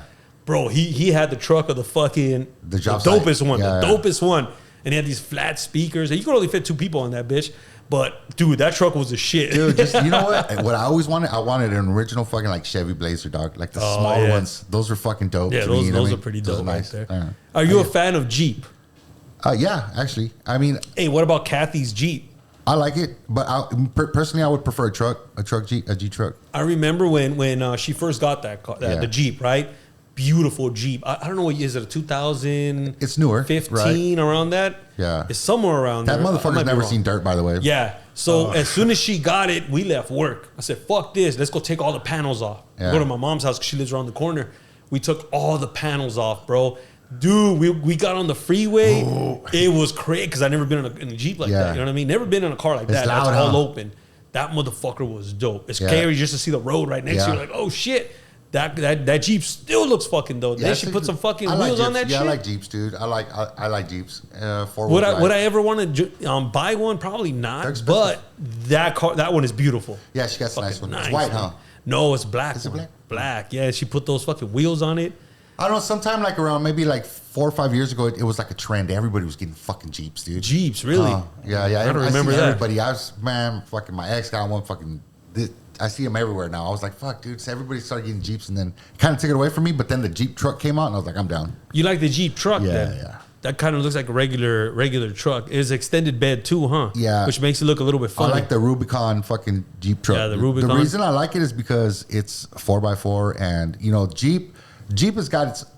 Okay, so if you buy aftermarket products for your car, Jeep has got its own catalog. It's like fucking 3 inches thick with aftermarket parts that are strictly for the Jeep. So it's the only car that has its own aftermarket catalog. You know what I mean? It's crazy, dude. The Jeeps are cool. That's the only one you could pull legally without fucking having like put it on a trailer. That's fucking crazy, man. No. Hey, how about we get into some news, you guys, before we wrap this shit up? I got 3 interesting stories for you guys. I want to see what you guys think about this shit. Everybody ready? Let's go. La la la la la la la la la la la la la. All right, a quadruple amputee fucking shot someone in the back of the head. Okay, quadruple amputee. All right, let's get to the story. Exactly, dude. Exactly. So just here's the brief. A quadruple amputee professional cornhole player has been charged with murder and related offenses over a fatal Charles County shooting on March 22nd of this year. Dayton James Weber, 27 of La Plata, was arrested in Charlottesville and arraigned in Charles County for fatal shooting of a 27-year-old Bradrick Michael Wells. Weber was arrested at Virginia Hospital and faces first and second degree murder charges as he awaits extradition to Charles County. Okay, so let's see what happened. What did happen, right? This is what we know. Dayton James Weber, 27, was arraigned in the district court of Maryland and Charles after being located in Charlottesville, Virginia, and arrested for the fatal shooting of a 27-year-old, all right, Bradrick, according to the court documents. Charges filed. According to the charges document signed by a detective from the Charles County Sheriff's Office, Weber is formally charged with first-degree murder, accused of intentionally and with premeditated malice killing Bradrick Wells on March 22nd, 2026 at 1015 Newport Church. All right, the second-degree murder also charged in the same incident, assaults in the first degree, 2 counts. Okay, let's just fucking get to it, okay? Dude. There was a witness. Okay, but could you imagine being the fucking judge and then wheeling this guy in and be like, this is the fucking guy? That's the guy. This is the fucking how do we know, right? They got the fucking shackles just over his shoulder. That's the guy who fucking did it. So how, right? How did he fucking shoot this person, right? He has no arms. He got no legs. He got nothing. Right? So how? Not even a part of an arm. Nothing, bro. Like nothing. This, I think they only show like the top just of the... little tiny nubs. There's nothing. There's nothing. Yeah, so I'm guessing, right? But how do you put it on your neck? How do you pull the trigger? But there was a witness. That's why he got caught. But he was I guess the person who was fatally shot, he's an Uber driver. So he was behind him. Oh. Right? So there was a witness says that, boom, shot him right there. I would have been like, that motherfucker's lying. Look at me. Yeah, how can I? If there's no no video evidence, dude, like, are you serious? Like, he fucking did it. Yeah. If I was the Uber driver, I would turn around and go, oh man, that's a good one. Could you imagine, dude, just being in heaven, being like, I got shot for fucking doing no arms and legs? Yeah, I like what it says right here. Well, we don't know. Police have not explained how Weber was able to drive a car or fire a weapon, but he was fucking. They put charges on him. How and shit. would he drive a fucking? You know what, dude? Okay, drive a car. I know this fucking lady. She put an ad in the paper, and she was like, I want to make sure nobody beats me, nobody fucking runs out on me, and it's gonna be great and bad. Dude shows up, same thing. Doorbell rings, opens the door, no arms, no legs, right? Yeah. And he's like, dude, I ain't got no arms. I ain't gonna beat you. I ain't got no legs. I'm not gonna run out on you. And she's like, what about the great and better part? He's like, well, I rang the doorbell, didn't I? Hell yeah. It's early in the investigation, but there's no evidence to suggest anyone else was involved in the shooting and that he acted alone. Like, how the fuck, right? Dude, do you have a case there? how would you do that shit? I mean, think about it, dude. Like, you would have need to have really a weapon. Fucking clever to First do of all, that. you got to have a weapon, right? Who's gonna sell you a weapon? Well, let's say you get a weapon. From? Right? But how do you bring it in? How do you aim it? How do you pull the trigger? And how do you fucking, right? Well, how did he get in the Uber car? No shit, like, could you just imagine the dude nubbing your way just on nubs? That's like the perfect fucking murder right there, bro. Like, I bet he ain't even worried. Dude. He ain't even worried. He's fucking, somebody's wheeling him into the fucking courthouse. Yeah, like, what the fuck's he gonna do? You know what I mean? Like, seriously. I would have just Prove been like, it. they're fucking lying, Prove dude. it. Yeah. You tell me how I did it. You know what I mean? Yeah. Like, fucking look at me. You know what I mean? Holy shit. Witness is my ass. He fucking did it. You know what I mean? The witness did it, dude. That's fucking crazy. Here's on the next story. You're likely already infected with a brain-eating virus you've never heard of. It's pretty interesting right here, okay? Oh, fuck. It's called your wife. That's another one. There's a virus you may have never heard of before that is estimated to infect up to 90% of people and lurk quietly in your cells for life. But if it becomes activated, it will destroy your brain. If not, if that's not startling enough, researchers reported this week that there may be a new way for this virus to activate. Yeah, great. One that affects up to 10% of adults worldwide. All right, so now you know you have this thing in your head, right? It could be activated, whatever the fuck. What can be the side effects, right? So let me see. How would it activate? Oh, we could keep reading it. The virus is the human polyomavirus 2, commonly called either the JC virus or John Cunningham virus, named after the poor patient from who it was first isolated in 1971, bro, okay? Oh, shit. So they've been knowing this since then. It shows up in the urine and stool of infected people and spreads via the fecal-oral route. Many people are thought to be infected early in life. And blood testing surveys have suggested that 50 out of 90% of adults have been exposed at some point, okay? Researchers... 90% of adults? 50 to 90%, yeah. Could you imagine if, like, the government was like, we know how to activate that shit? Oh, you better calm your shit down, right? See, no, you're going to Activate. Yeah. Jeez. That'll be fucking crazy. So I was reading this. I want to get to and there's already been cases also of people that it activated on them. Yeah. What are the this effects? is what I'm trying to get. Okay, here we go. The symptoms can mimic everything from a stroke to multiple sclerosis, causing problems like speech impairments, visual defects, motor dysfunction, and seizures. So that's just growing old. I guess, bro. guess. I had a client that had a worm. You activated his shit? Oh No, he had a worm in his brain, and I don't know if it's the same one, but this man is some Latino guy, the young, like nice body and everything, but like he had this worm that like ate part of his brain, I guess, and he got this worm from eating animal brain. Yeah, like a mad cow disease, kind of like I don't know if it's raw or something. No, you don't eat it raw, but I mean, like, no, somebody, like, there's a place where they would eat it raw or something like that. That's like on Faces of Death. Remember that shit where they're beating the monkey and eating the... Yeah, dude, that was terrible. Dude, that shit, I'll never forget the fucking table just like... Yeah. that shit was crazy. No, man, that's... But okay, he had a worm in his head, yeah. Yeah, it fucked him up. And, dude. Did they remove that shit? They had to remove it. Imagine that X-ray, fool. Imagine that X-ray. Big ass fucking pinche gusano. Yeah. They're like, that doesn't belong in your brain. There's something moving in your fucking forehead. At first, I thought it was somebody's dad, you know, like, or somebody's son that, like, is, you know, like, that's applying for their parent. Yeah. And it was him. And I was like, it's hard to believe. Those parasites, they get in your brain and they fucking, they use you as a robot, right? Like, they make you act a certain fucking way. Yeah. Like, you know what I mean?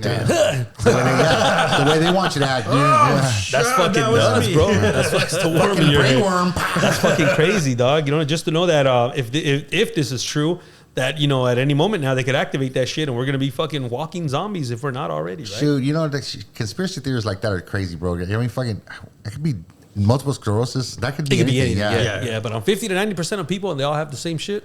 Yeah, I mean, 50 to 90% of people, dude, That's a high. That's a lot. That is a lot, bro. That means like all three of us potentially have it right now. You know what I mean? Like fucking, it's crazy. Hell yeah.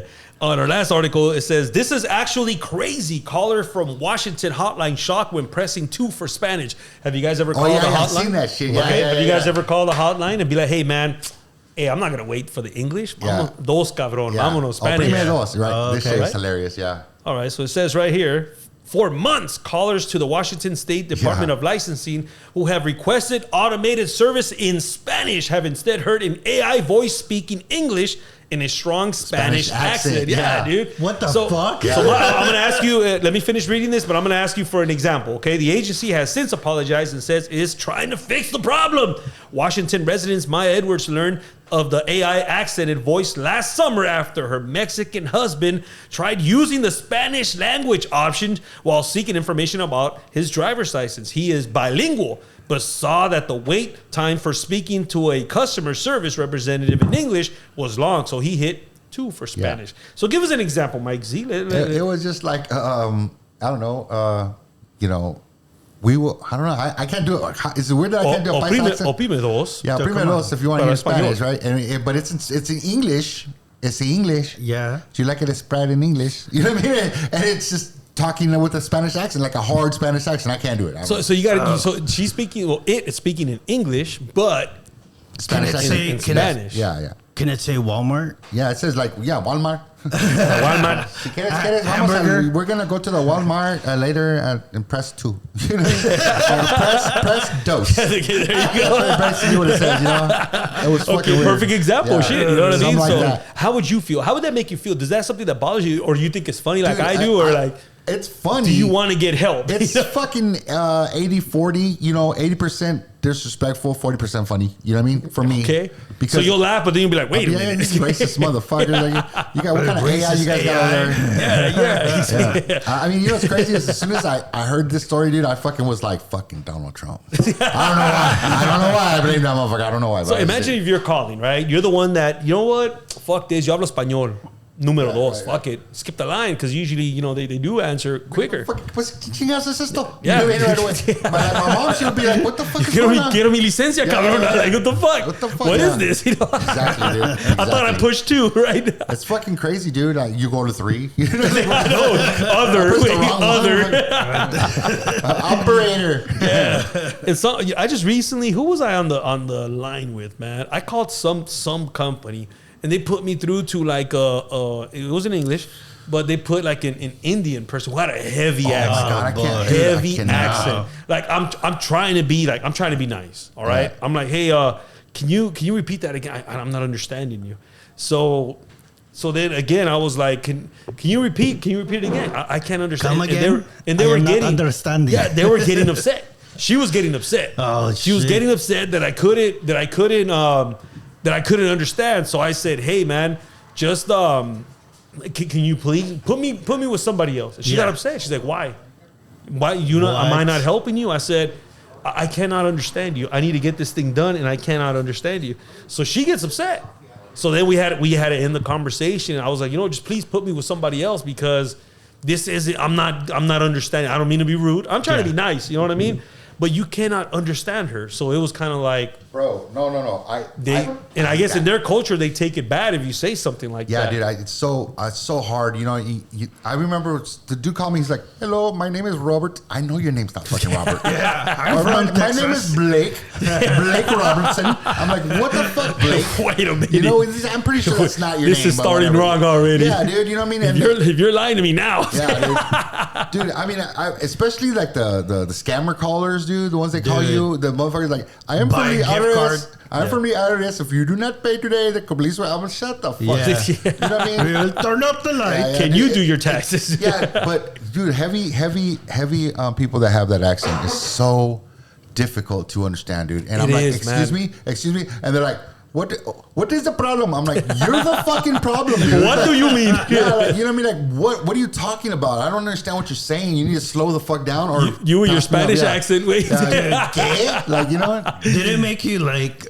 distrust because like after you encounter a scam call, did it make you distrust whenever they send you over to a person that spoke with the same accent? Well, I mean, yeah, because a lot of the people that are on those that job, they're from those countries. And that's the thing, dude. It's hard. It doesn't matter like if I'm calling Amazon or whatever, but if I hear this, and this might be wrong to say, but if I hear like an Indian person on the other side, I think I'm just so jaded from watching like scammers on YouTube and Indian shit that I'm like, oh, this motherfucker's gonna rob me somehow. I'm not giving you no information. What are you talking about? I'm not giving you no fucking information. To give me somebody else. You know, I don't give a fuck. Hey, have you ever had a ghetto negrita take your phone? Yeah, because I had that too, bro. Fuck, those are good. What's up, baby? Because they give me attitude, bro. And I'm cool, bro. Like, I just want my information. And they get upset when you get too. the fucking when you get one of those motherfuckers. You're like, what the fuck, man? I'm like, you I'm just trying to judging get me? What the fuck? No, but you know what? The moment I hear that though, I would always answer with yes, ma'am, and switch, dude. Like it's like a light switch. They're just super sweet to you. Dude, after me that. too. I'm super nice to people on the phone, dude. Like they'll call me. Yeah, of course. I'm good with them. You know what I mean? Yeah. And like there was this one black lady one time, and she was like, "I live in Birmingham," and I was like, "Fuck, you calling me from Birmingham? Like, what's it like over there?" You know what I mean? Just bullshitting with them. Yeah. But she's like, "Man, you made my day. I had a long day, honey." And I was like, "All right, cool shit." You know? Have you ever had a situation that with a Latino, somebody that speaks Spanish? I don't think I ever have. Not really. No. For I never my have. mom, you know what? I don't get it. My mom calls and she's Spanish and shit. She still wants me to talk to the lady. I'm like, Mom, she's fucking talking Spanish. I had a Filipino answer for Hotel.com. How was that? Yeah, I've had some Filipino too. You can tell. Oh, yes. You can tell when they would say like, "Oh, mom, sir," or you know what I mean. Yeah. Like you can tell with the politeness of their tone. And I was like, "Are you Filipino?" Yes, sir, but they're not allowed to like keep it going. Yeah. Like they can't talk yes to no, you in that's Tagalog. it, yeah. They can't like entertain you talking about that. Yeah. You're gonna have to teach me some It's words all in business. Tagalog so I can fucking use that shit. No, but they won't. Just to throw it out there. My nurse, bro, they all fucking speak Filipino. And I'm like, why the fuck are you guys talking Filipino for me? Like, I need to know what you guys are saying. You know what I mean? I get it if I walk into a store and I don't give a shit. But this is my fucking health. And you guys are talking about some shit. I just want to know what's going on, you know? Yeah, they're probably talking shit about you. Yeah, more likely. All right, so we got to wrap this up. Yeah. Okay. What did we learn from the news today? Okay, so if you are a multiple, you got no arms, no limbs, amputee, you could get charged with murder, right? You could shoot somebody. You could, yeah. And then we learned that we might have some kind of shit going on in our brain, 50 to 90% of us, which is pretty much everybody in this table, here. just like That's you probably said. what's wrong with us. All right, so that's probably what's wrong with us. Yeah. And then we just learned that we went through every single race. As far as like the phone calls, push number 2. Thank you very and much. We're all fucked. Come Like again. we're pretty much fucked, right? Come again. All right. So did we all learn something here today? Yeah, we did. Yeah, we did. We're fucked. At the end of the day, we're all fucked, man. That's gonna do it for another edition of your weekly weird news. 1, 2, 3, let's go.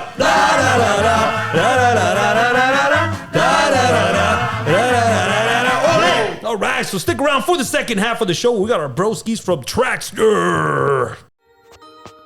Yo, Baco, got a vision that needs to pop? Lade Productions is the spot where creators make waves. We're talking visual, audio, print, all in one place. Drop your next hit, shoot that fire content, or print out the dopest designs. It's all here. This ain't just a studio. It's your creative HQ. Lade Productions, where Bakersfield creates. KRJ Collectibles is a spot where all the broskies go to find the rarest and dopest collectibles. From Funko Pop, Bandai Namco figures to my favorite, McFarlane Toys collectibles. With special guests popping up for live in-person meet and greet like the hardcore legend himself, Mick Foley, to the original Incredible Hulk, Lou Ferrigno. At KRJ Collectibles, you never know who's gonna show up next. Follow KRJ Collectibles on social media to be the first to find out about their famous super sales. So don't be left out. Visit KRJ Collectibles at 1410 Weibel Road, Suite 102. That is 1410 Weibel Road, Suite 102. You've heard Go Lift personal training on The Bug, and now it's time for you to visit the facility. Go Lift personal training offers many services such as group fitness, youth sport training, and personal training. Come and visit the Go Lift training facility where you will see a variety of workout equipment to better enhance your workout. They also offer one-on-one personal training, meal planning, grocery shopping, meal prepping, counseling, so they have you covered no matter the situation. Go Lift Personal Training has the best team of fitness professionals that will get you and your body in sync on the path towards reaching your fitness goals. So what are you waiting for? Visit Go Lift PT on all social media or goliftpt.net. Hey everyone, it's your girl, Madam Micah from the Fungal Pharmacy. When I'm in the lab, you best believe that I am making quality capsules, teas, and chocolates. And when I'm making that candy, you better believe that I'm bumping that Bakersfield Underground the Bug. Hit me up on Instagram and let me take care of all of your mushroom needs. Much love, everyone.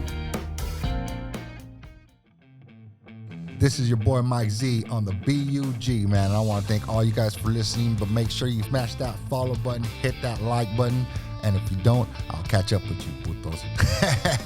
Got my Nina by my side. She is always down to... Oh, yeah. You do your... Oh, there it is. Killer bass tone, by the way.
Filming if you want to jump on that track.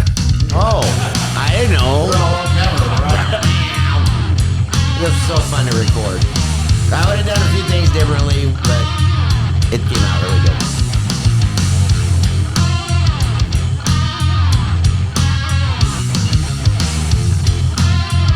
I would love to hear Metallica cover this and Megadeth cover this. The same, they're both one in the same almost, right? Yeah.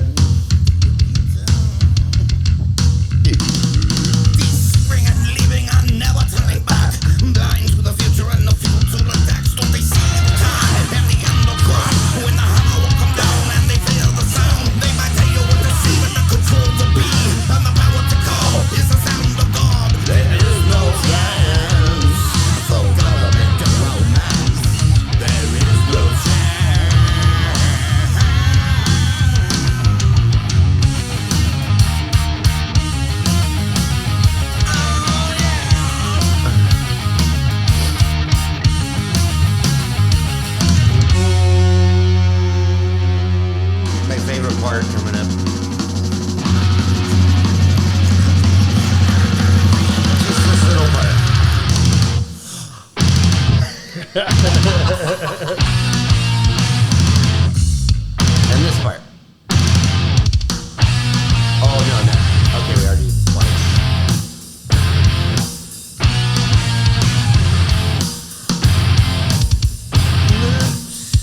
Solo.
are back with the Bakersfield Underground, The Bug, and you just heard the brand new track by our broskies, Traxter, Powers Will Be, and I got the physical album over here too, man. This is dope as fuck right here. Autographed. We autographed by all the band members as well, and we've been waiting over 30 years. About 30 years for this album, which we're gonna get to the story, the full story. That's a whole story. Hell yeah, it is, man. So hell yeah, T. Welcome back to the Bug, the Bakersfield Underground. T, is this your fourth appearance? I want to see who's breaking the record so far. This is probably your third appearance or some shit. I think it's the third. The first one was at Haberfeld. Yeah, that was more like a. More serious. Well, no, that's when you had chocolate in your lip. A lot. Yeah, we just talked about all my bands and a lot more Bakersfield history. Lions named Leo. You covered several bands. Yeah, B.O.B., Traxter was one of them. REO, and then the second one was more about the band because we were in the works of this. Oh yeah, you went a full hour and a half hyping this album. Hyping it because I'm like, you don't have a song for us to play. You're like, nope. No, but crazy how it came together. There's stories. I'm getting magazines writing me and metal websites writing me, wanting the history, and it's been crazy ever since it's 30. Actually, I did the math. It was 33 years. Which is kind of from 1992, right? But let's start from the beginning. 1987 is when Traxter first joined, right? Was when I first met Rob, the bass player, at a little nonprofit thing for helping unwed mothers, and I was helping with the sound or something, and we just happened to be there together. I had a striped shirt on. He asked me about striped shirt, and I go, "Oh yeah," and he had, "You like Striper? You ever heard of Striper?" They were like Christian metal band. I go, yeah, I really like them. Striper. Remember Striper? Yeah, that's cool. Michael's still doing stuff. And I go, yeah, I sing and play guitar. And he was like, yeah, whatever. And I was like, no, I do. And then so we met. And then that's how, And then it morphed from that lineup. The guitar player left. We got a couple other. And then we found Leo. And then the original drummer left. We found Darren. And that morphed. And we just kept going. We won a couple Battle of the Bands locally. We got signed. And I think we talked about the whole label. Yeah, we did. It was we did. Not a good label and all that stuff. And we talked about the whole label. I mean, Mike, you already know about getting screwed over by a label. We've covered all of that before. Been there. Yeah. Which it happens and shit. Yeah. You know, T, before we continue on with your story, I forgot. Go ahead and plug your social media, the artist formerly known as T. Oh, actually. Over here, that's you right there. Oh, yeah. Actually. Change it up. Our psycho friends at Facebook screwed that one all up, so I had to redo another one. That's true. It's just T Steven now. But I honestly, the best way to get my attention, what I check every day, and I'm getting back to is email. Good old Gmail email. I have an Instagram and a Facebook, but I it's kind of the side thing. I always go right to my email first. It's just TheTrace. TeeTheTrace, TeeTheTrace at gmail.com. I know you're going to have to actually write that down. It's not a link. But just put attention T about podcasts or whatever. And then I can branch out to T, just tease us on Instagram, and then T Steven on Facebook. And then Kathy, Rob's wife, set up Traxter. I think it's just Traxter on Facebook. There you go. So there's just one for that band, which has been getting more traffic lately. And we're just, signing. And I'm doing a lot of pictures with the people with the CD. I said some of those. It's been so fun. Yeah. We're going to talk about that too. And, what happened with the... I signed a limited contract with actual legit record label, Rox Records. Hey, shout out Rox Records. R-O-double-R, yeah. Yes, ROXXrecords.com.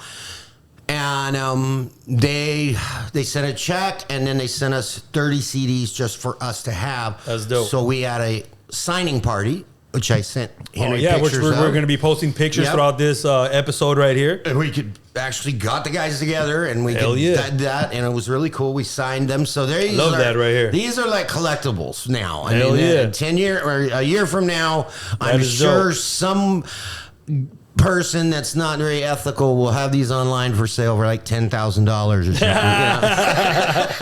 Hell yeah. Because there are only 30 of them. And then Rob got 3, and then he picked up 5 more. I think Leonard got 2 or 3. Darren took 1. But I've been selling them, and then I gave a couple away, and they're supposed to pay me back or whatever. Hell yeah. Yeah, so... this is dope right here, though, man. There's nothing like something that you could hold on to. So you know what I mean? Yeah. This is dope. You can display copy, this. yeah. Physical copy. Yeah, I'm still, physical, I'm a fan of it. You know what I mean? Yeah, And this yeah. is dope. I remember. Okay, so you sent me an image of the original art cover, which changed throughout. You know what I mean? There was about 2 or 3 different art covers. It was somewhat similar, but it did change a little bit for this album. No, This has always been the one. Leonard came up with that. All right.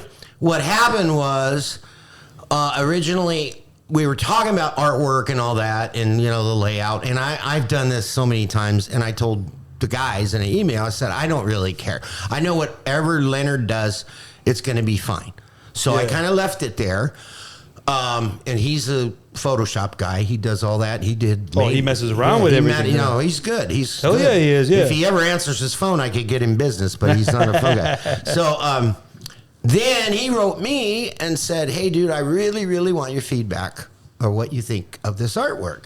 And nobody had asked me. And Darren said, well, you said you didn't care. I said, well, now he's asking me. I didn't care for it because I thought it was kind of dark and kind of like too metally, too fire. So that wasn't your style? No, it wasn't my thing. Okay, all right. I made myself, and I came up with like 3 other ideas.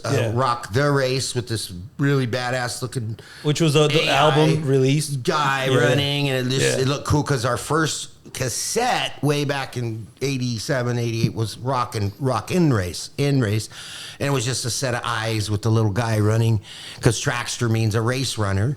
And so, but Rock the Race, and now it's 33 years later. And then Love and Freedom was one, and then Immortal. So Leo kind of did a little artwork, but we had to get some decisions made. So we had a meeting, and I said my opinion, and we all voted, and they said, well, we kind of like, let's just go with that. This is what it's going to be. Yeah, pretty fine. much. All right. And the same with the mixes. All right, so let's go back a little bit. You mentioned Rock and Race, right, which was released in 1991. No, Rock and Race was the first cassette. All right. Way God back. Damn, your history's all fucked up over here then, man. It says right here, 1991, the band released their debut project, Rock and Race. 91, well, maybe it was around there. Okay. But from 87 to 91, so you released something. We had a cassette, and then we got signed to that one label, and then he did a whole nother artwork, and it was kind of like the Just Say No. It was like this big demon, funky creature thing, and a guy going through the door. I had no say-so over the artwork or the recording thing. Yeah. We talked about that, and they just did it. And I was young, and I was like, oh, I guess so. And the band didn't know what was going on, and I'm like, all right. And I read the contract, and they were trying to screw me out of the copyrights. And so it was Just Say No was one of their tracks they wanted to push on that particular thing. So that was the actual album that had a label, and the cassette was just a little local thing. Oh, okay. There's some people that still have it. I've gotten written before, like email or Facebook. Dude, I still have that first cassette. So rocking out to it, huh? Wow. Really? Because it's not a very good recording, and it's just a little, back then. So, hey, Mike, when you release 2 albums, so how do you go about, do you have everybody agree with the album cover, or how does that work as a band? Yeah, no, we pretty much... We just went with the flow. Like, we picked the Scully was the first with the logo. The logo. Yeah, Scully was the first one, and we just kept that, dude, and we just rolled with that, and that just became which like is pretty cool. Emblem now, you know. Yeah. The next one, it changed a little bit, just a little bit, but it's basically skull, bones, and guns, right? Yeah, pretty much. All right. And we all. I mean, nobody really argued about like, everybody was pretty much cool. Fucking all right. It was really easy. Damn. Okay, I guess because I would be pretty picky with my album cover. If I'm part of a band, I guess I have a say or some shit. Yeah, and I didn't argue at all. I said whatever he comes up with is going to be fine. But he asked me. You're going to give him you're a very opinionated person. You asked me my opinion, and I'm honestly, if I wasn't, and I look at things with everything, I just step back and go, if I'm not a part of this, religion, politics, people get so weird about politics and stuff because they're engrossed in it. And religion, they're engrossed in it. You have to step out of it like you're another life form and just observe it. To me, it was like, Yeah, that's the artwork or whatever, the topic is. Yeah. Just look at it for what it is, and then I just made my thing, and I laid it out from my experience, that kind of thing, the darkness and because I know what the metal scene is. Yeah. There's a lot of skulls and darkness, and all that. And to me, that's it's the look of it. Yeah. When I think of Traxter, a race runner, more of a positive, progressive metal, I don't equate it with darkness and fire. Oh, you know okay. what I mean? Yeah, I get you. I equate it with energy and moving forward and power. Yeah. And that was just my opinion. But Yeah. Of course. They were like, oh, blah, blah, blah. Majority votes, pretty much. And there were some things in the mixes. Yeah. And the way we went about doing it. I have 20 years experience engineering and producing. I'm not just a singer-songwriter. Yeah, exactly. I worked Logic. So when we went in, sonically, I was like, yeah, we should use real amps. Real amps in a room cranked up.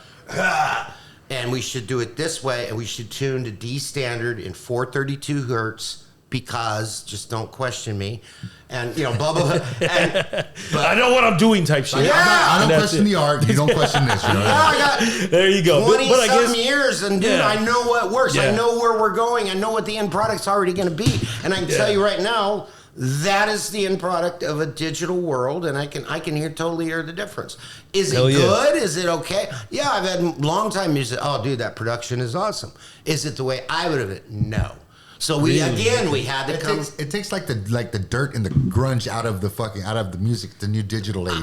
Right? I agree with that. It does change. There's something about in a room with a guitar and that power. It takes that feedback, the dirt out of it. Yeah. And I mean, you can clean it up in a computer and all that, but why would you want to do that? If you're plugged into a computer and you're using this processed sound.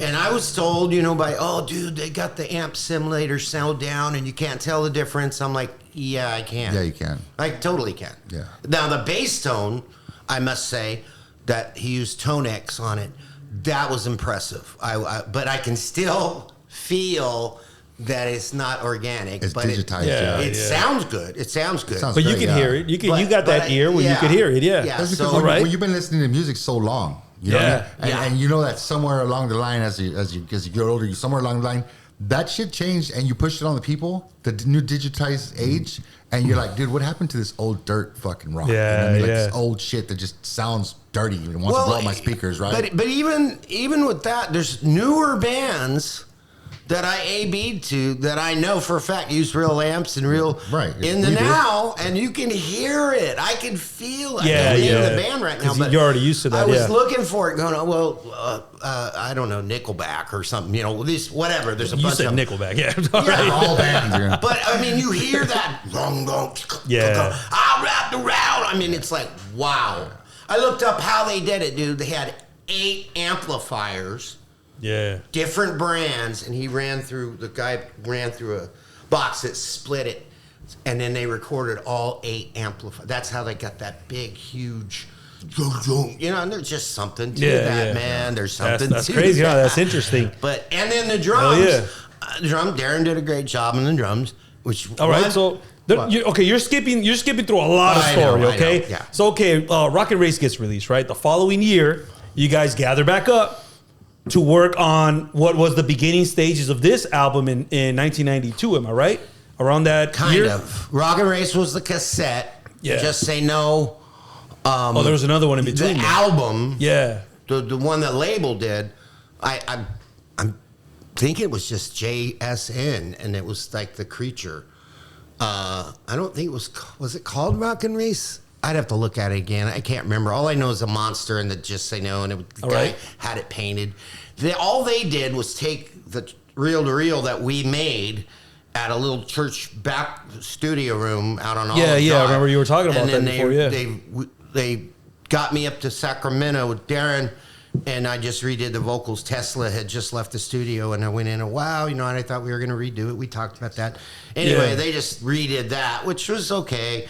It was better, but it wasn't what I wanted at all. But so then that hit, and then we ended up parting ways over. Oh, that's what I want to get to. We parted ways. So in between the release of that and when we left, when Rob actually left the band first, that started a cascade because I was looking for another singer and this and that, and then Leonard left, and then me and Darren went to.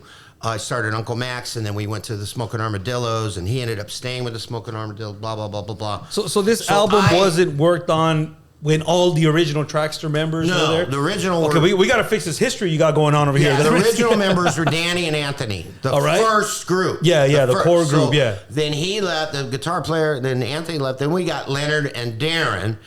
Then we were that Traxter, and then after the album came out, we were playing shows, and we went up to like Marysville, and we had some Nashville. They gave us a little thing to Nashville. Went out, played a big showcase, and then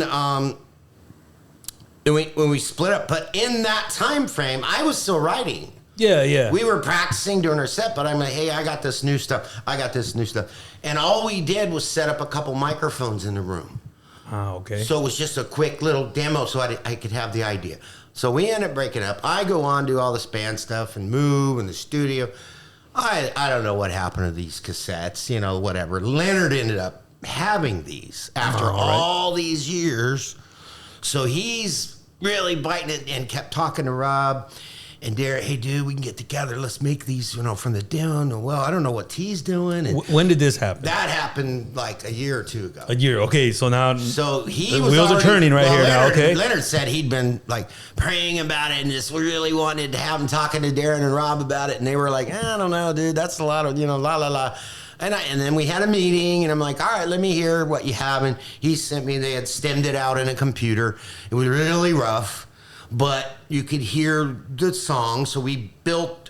It's like Frankenstein. We just took what we could and wrote it to a click track, and Darren did the drums, and then Leonard did the guitar, and we built all of that new stuff from those old demos, from the original recordings. Yeah, that's fucking interesting. It was really, that he held on to this. He had them for many years. All these years. So songs when they man. first sent it to me. Okay, yeah, that's what I want. I was just listening and going, what is this? Okay, so you didn't remember that? What you is had that song? I don't. Wait, that's interesting. Did I write? And Darren's all like, "Yeah, dude, don't you remember in the studio?" I go, kind of, dude. 33 years later, 30 you know years, how many songs I've written since then? Yeah. I even took a couple of the riff ideas. Now I kind of remember in Uncle Max, and we had incorporated some of the riffs. I think Cold in Hell and Power Will Be, and I dabbled with them in other bands because they were just good riffs. But I moved on and went, I did rock and reggae stuff and funk and a lot had gone on during that time. And different bands. And then I was doing movies and doing sound, and then I got into engineering crazy, and all this.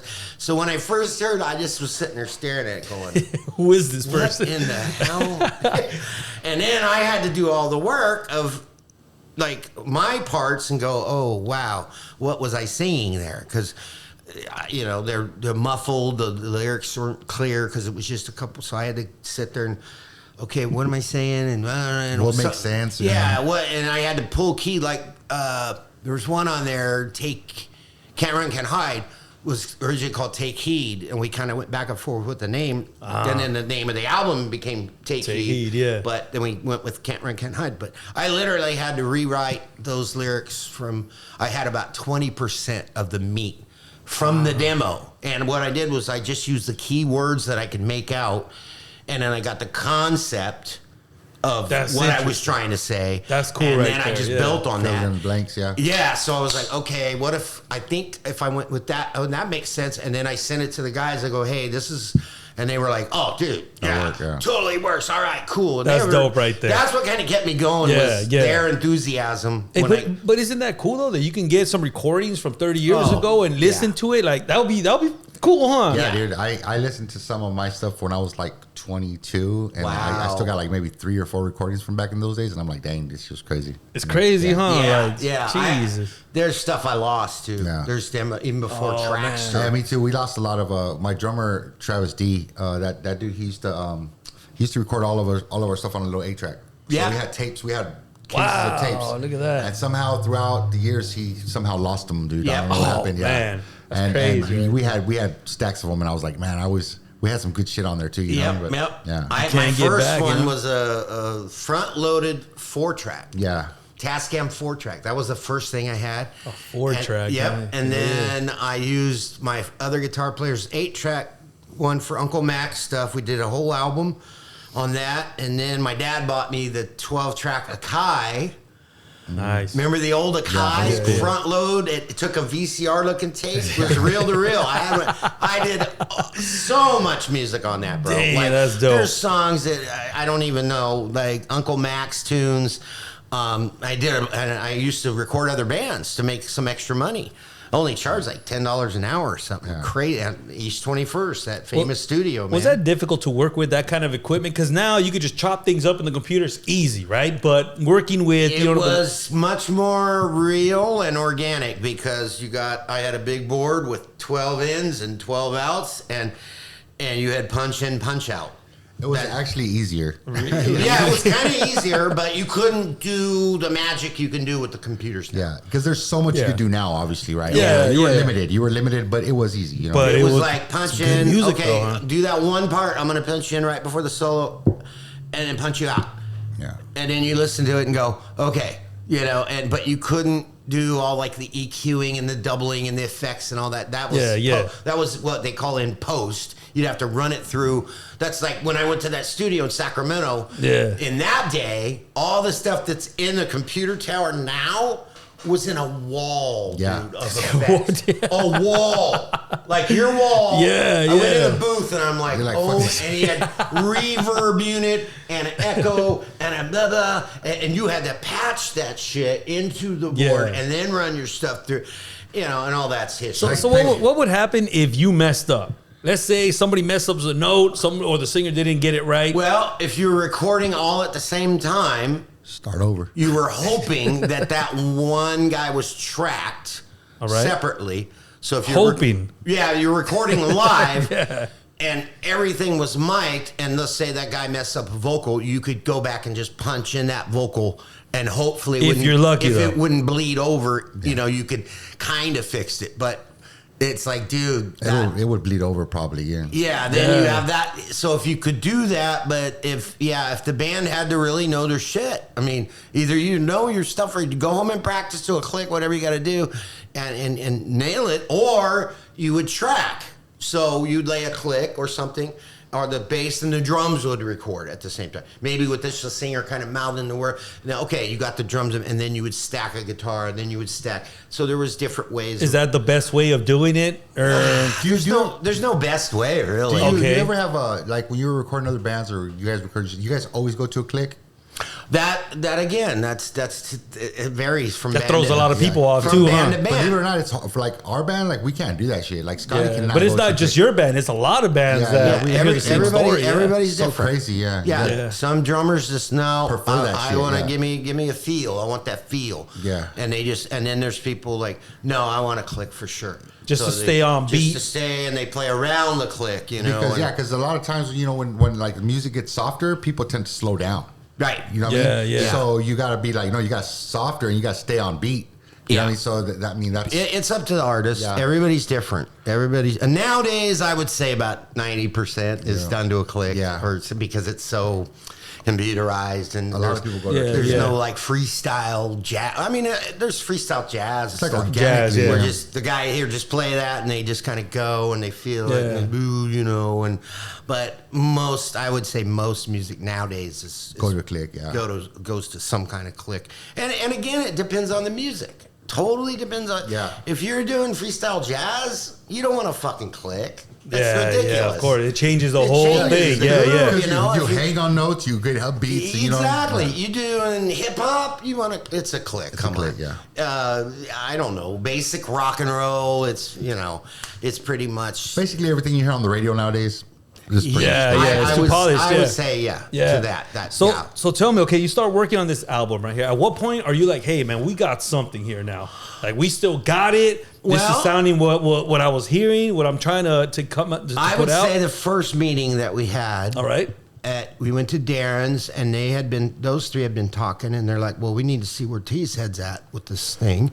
So I went over there, and they, we talked about the demo and this and that. And at first I was like, no. this is just way too much. And then I was like, you know what? Okay, let me hear what, and we got a free studio, so it didn't cost us anything. Oh, nice. Our own time, Darren had access to, and Leonard had access to 2 different recording setups. So it was like, all right. And they're like, look, hey, we can do this, and we track, and then you come over and do this, and then Rob can come over and do that, and we'll just keep working at it. And I'm like, you know what? And then the more I listen to the demo, I'm like, okay, to me, they're all really good. In fact, one guy wrote me, all of them were good, long-time music fan.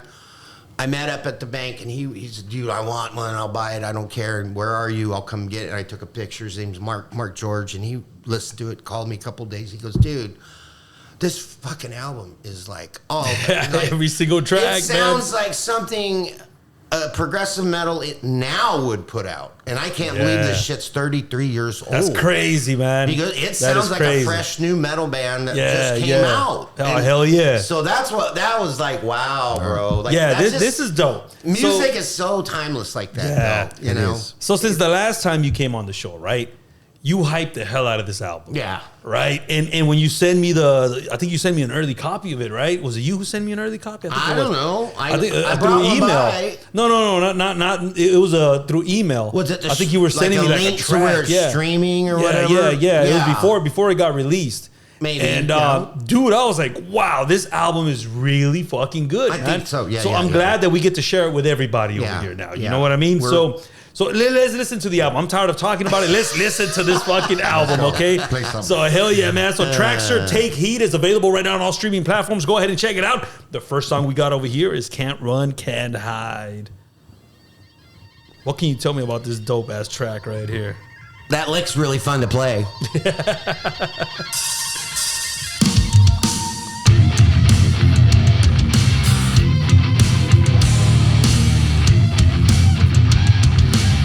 The song that we were going back and forth with the name. Yeah. Because it was called Take Heat. Take Heat, originally. And it was like, that'd be a better album name. And then the chorus is Can't Run, Can't Hide. So we went with that.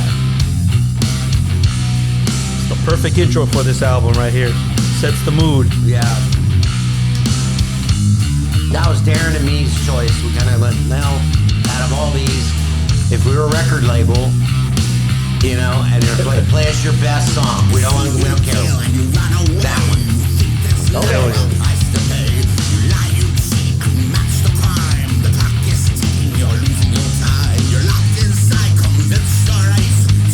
This is you on vocals over here, huh? Yep. And you still sound fucking hella good, man. Your voice is like right there.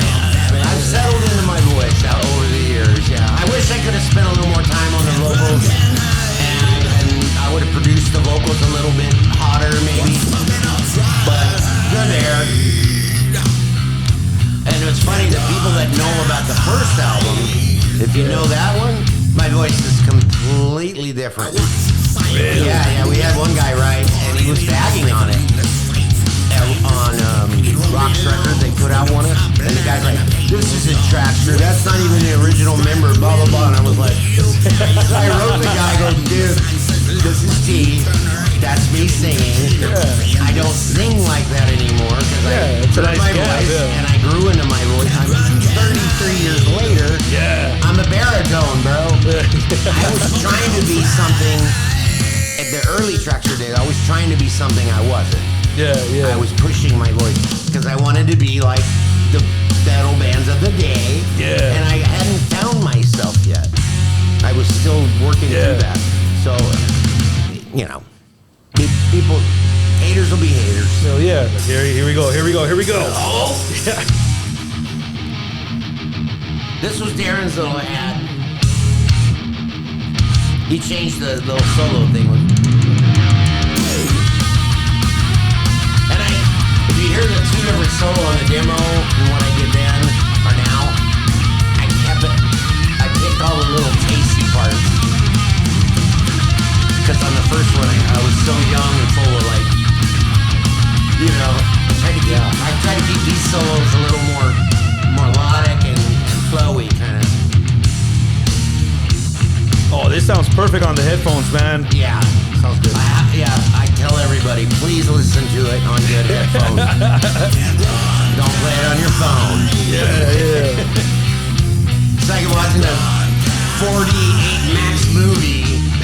full surround sound on a 2-inch screen with a phone sound. Don't even.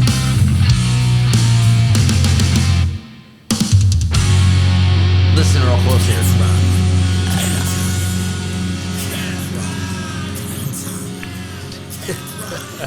That's all the little stuff you won't hear. Hell Screams yeah. in the background. Yeah, for real, And then yeah. really light in the background. I'm saying, Yeah. and I go, red rum. Red rum. I go, fucking Darren, hella tuck cool that in the right background. No one will ever hear. Hey, that's the perfect track to open up the album and shit. That shit fucking goes hard Well, like right I there. said, man. me and Darren, Darren played with the Smoking Armadillos for years. And he got in with all the labels, kind of saw how the big picture worked and all that. And he goes, dude, they don't care about you. They don't care about your artistic whatever. They say, Shit. play us what you would think is your best song. And as an artist, that's hard to do. You're like, well, I like that. And they shut up. Marketing. And we talked back and forth. And the reason that one got it was that lick in the beginning is very unique. Very few guitar players even know what I'm doing there, and it just sounds like a bumblebee, like It's memorable, yeah. It's like, what is that? That grabs you right away, and then you got the dunk, and he goes, that's that first 15, 30 seconds grabs you. Now all the other songs are good and all that, but he was thinking like a label. Yeah, right. And I've been in the record label seat too, so I'm like, you're right.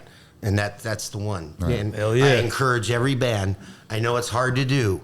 I was just listening to Catbox. Oh, yeah. Hi, Catbox. Catbox, yeah. Love you guys. I was listening to Tragic Prince. Shout out to them, too. Because of this show, I heard it. I highly encourage you to think, best song, what's the hook, and all bands. That's some good advice right there, though, Yeah. for real, Yeah. for real. I like that Traxter is a completely different sound than your other band, Lion's Name Leo, right? Absolutely. Because those are more like party songs, punk, you know what I mean? A little bit of that. Well, you got, again, alternative type shit, but 33 years. different, yes. After Traxter, I went into Uncle Max, which was a mainstream cover band. And that we did 12, 11 sets, per night. We played at the old Chateau Basque in different places, made pretty good money, but we'd throw in like 3 originals every set. And people started, hey, dude, what's that one song you got? Oh, that's our song. Oh, play that, So that kind of grew. A variety, yeah. And my writing kept progressing. And then I was in Graffiti Sunset, I wrote guitar stuff with. And then an old band, Baco band, Mental Buru, was like rock reggae. I really got into the reggae thing for a long time. I love a good reggae. Yeah, hell and yeah. it was so easy for me because I don't. I can get high and just go, what chords are there? Got it. When do I solo? That's a break right there. I would play like all night. It's like, it was fun. Yeah, that's fucking and so hella all cool. those influences came. Yeah, and then B.O.B. sure. started out of that. And then that was more like rock, funk. I mixed a lot of things together with that. We had a really good run, 3 or 4 CDs. We played the Whiskey and the Roxy and all that stuff. And then different cover bands. And then Lion's Name Leo kind of formed out of one of my cover bands called Jukebox. And we had done a gig, and we used to throw studio parties down at East 21st in Union, the old buildings there. And hey, my birthday's coming up. You want to do something? August 3rd, and the singer goes, my birthday's August 3rd. I'm like, no way. And then the guitar player, or the drummer's like, my birthday's August 12th. I'm like, you're fucking kidding me. And the bass player's, my birthday's August 16th or what.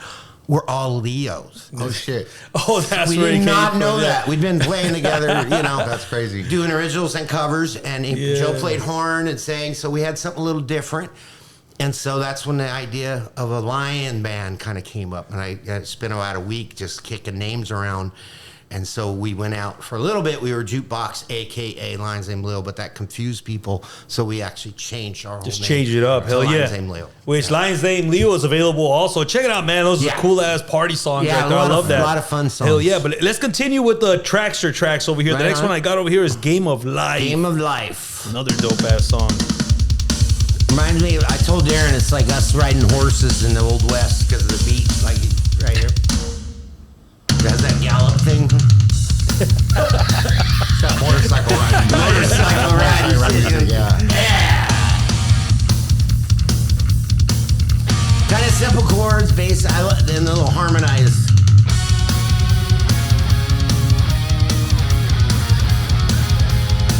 That It's like a guitar with like 3 levels of high and a sub octave. Oops. Nice. Fun workout music too. It is. Hell yeah, get your blood pumping right here.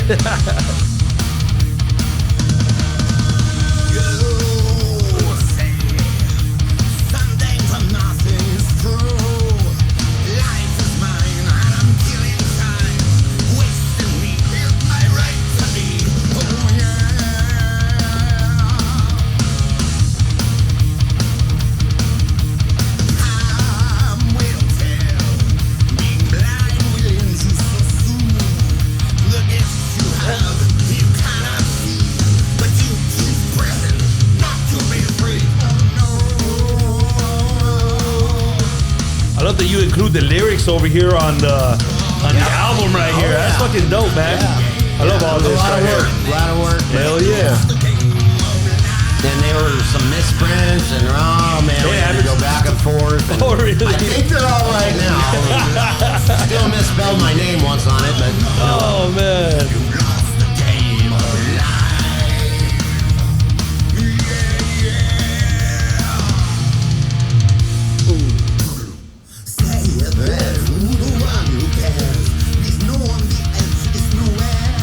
I like this little.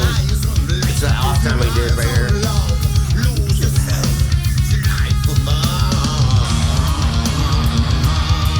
It's like a triplet over, and then it goes back.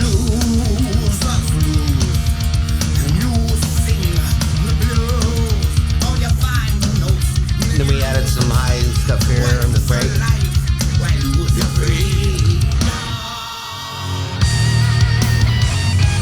Again, kept the solos more tasty, a little more modern, little effect there.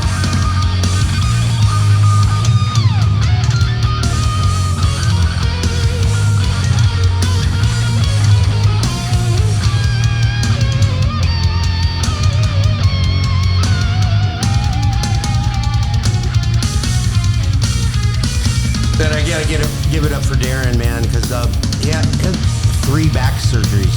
Oh man, he's over here rocking onto this right he here. played drums on that. That was the last. That? Yeah, 3 back surgery, and he pulled. And this was the last one that Leonard was. He's like, dude, you gotta do one more. It was only 5 at first, and he somehow made it through this one. Man, he's over here double bassing it, man. Big props, Darren. I mean, hey, for real. Yeah. Shout out to you, man. This is not easy right here to play. He was playing drop beat country for like 13 years. Oh, really? And then he got back into this. Smoke on Armadillo. Yeah, different. A whole other different, yeah. You know, Different drum patterns, yeah.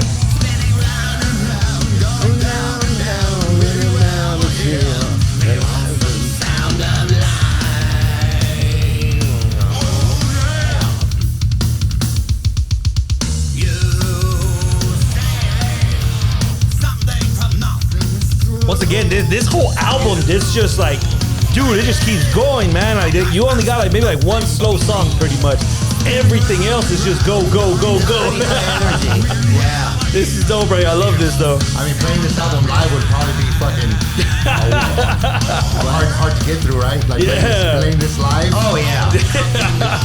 Yeah. I love that you captured that sound though. You know what I mean? This is dope right here. A lot of work.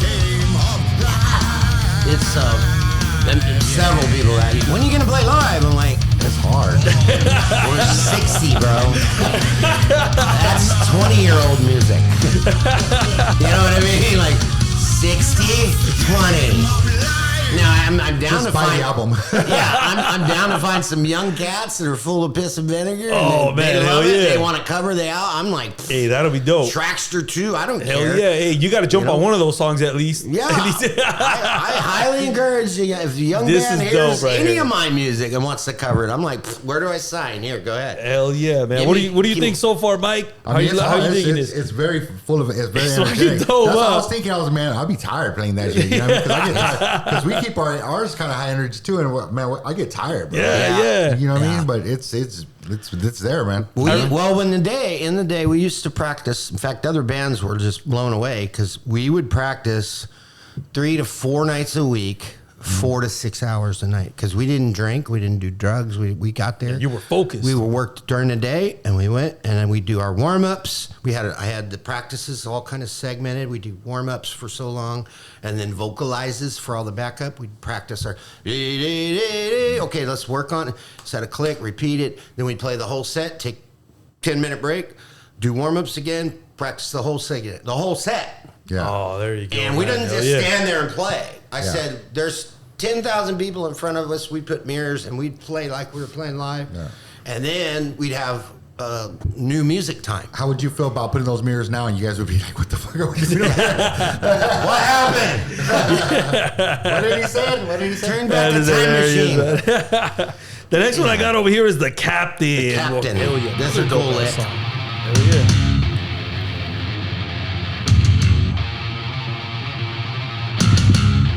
Yeah, it was very different than the demo. The demo was all over the place, timing-wise. Really? Yep. And then there's a rare live video of us that I have a copy of that we played it. And we were, oh my God, we were all over. We did it, but it was like, wow. Darren did a really good job and got a good solid click.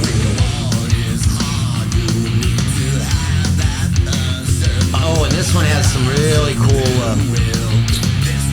dual solo stuff. It's really where Leonard and me work together, and it really stands out.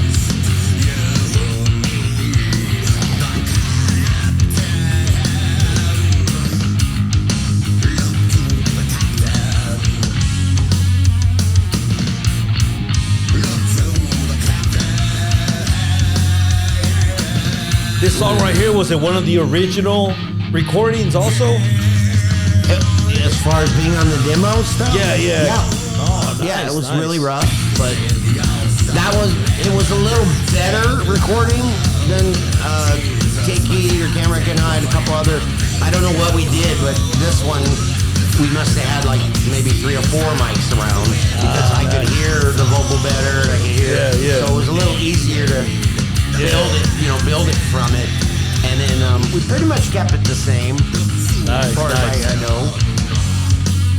Hey, you gotta send me those demos, man. I want to hear those. Oh man, and 30-year-old demos. I ever want people to hear that stuff. It was That's cool though, especially knowing the songs now though. You know what I mean? Yeah, and you could hear us talking in between. That's cool though. It's a trip, dude. It's like Twilight Zone. 33 years later. Right? Yeah, I was like, oh that's my cool gosh, though, man. Dude, listen. And I forgot, like I said, I didn't even know they existed. They were just out there in a box. Here's the dual solo stuff. Yeah, Leonard was really proud of this. He's like, eat your heart out, Metallica and Striper. We do rhythm or harmony solos too. This is dope right here. Yeah. So I do remember when you first were hyping this album out, right? We got 2 more songs over here. And I remember that you were hyping it up, man. I couldn't wait for this album to come out, man. And damn, did you guys deliver. You guys delivered on this album for real. It was a lot of work. It was 8. I think me and Darren were talking. I said, how long until like when we first had that meeting to when it was done and we were listening to the mixes and making our final notes? It's probably about 8 or 9 months from when they started recording. And it was Darren and Leonard first at the Garden Room studio where they did the light, drums and tracked everything. And then when we started building. So it was like, 8 or 9 months. A lot of work. That's a lot of but it's worth it. Yeah, it was way worth it. The next one I got over here is Cold in Hell. What can you tell me about this track right here? It's groove metal, I guess. Got compared to a lot of early. Somebody said like George Lynch Mob, Dawkins, Crew. I don't know.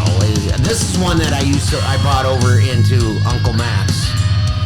It just, I know we covered it, but I don't remember how long we did it, but it was just a fun song, and it was, cool lyrics, and it could be taken multiple different ways. There's like the Captain obviously is more about, we were Christian progressive metal, so it was like more about like Jesus and the Captain and all that stuff, because I was kind of into that and that whole thing. But this was this could be taken different ways. Yeah, this is dope right here though, man. It's groovy. Hell yeah. I like the backups.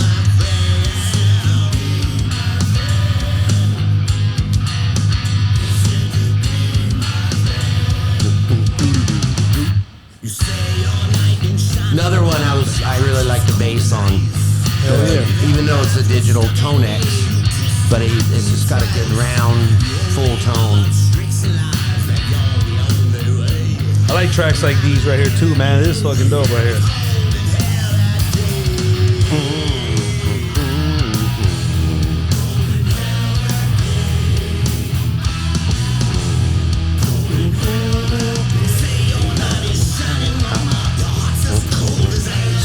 This album right here sounds so good on your car speakers too, man. Yeah. Dude, the sound is just great right here. Yeah. And I've got feedback from like long-time professional musicians that were like, this is great production, bro. Hell yeah. Like, so dope. Yeah. Darren did a good job. He produced it, engineered it, and spent a lot of time on it. Used Pro Tools. I don't know what level of Pro Tools. Yeah.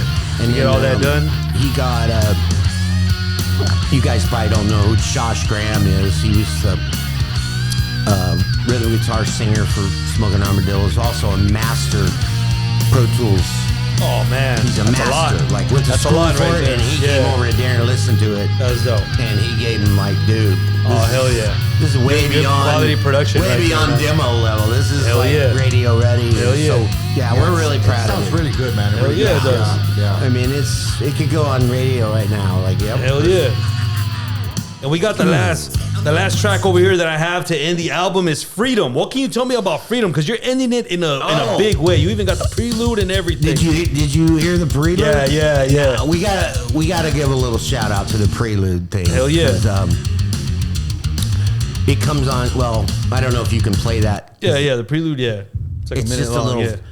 But Darren had the whole concept idea about it, and I liked it, but I thought there's a cool little thing on the demo that we did, that we were doing these chords and it faded up into, you'd have to hear the demo, but I don't know how we did it, but it's like we're jamming this stuff and it fades and fades and then it builds and then the drums kick in, and I thought it'd be cool to sample that, but he found some, obviously some more to add to it. Yeah. And I had a bunch of ideas, and I go, well, what about that? And then I thought, well, you know what, dude? Just you got it. You got this idea. Just go with it. And so he made that all by himself. He just that's dope right there. Yeah. Leonard came in, did a little guitar, but it's about freedom, and the song talking about our basic freedoms and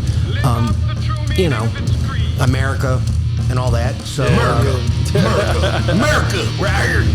But he did a good job. And it's really nice and kind of flows right into to build up the final track. Yeah, hell yeah. I like that.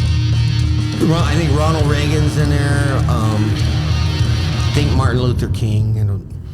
I think those who had the most to lose. JFK? Did the least to prevent it. Oh, that's Ronald Reagan. Yeah, but then it goes right into that. But yeah, I had a bunch. He goes, dude, I need samples of people talking about freedom. So I'm like, that one and that, and we were overwhelmed, and I'm like, just do what you want to do.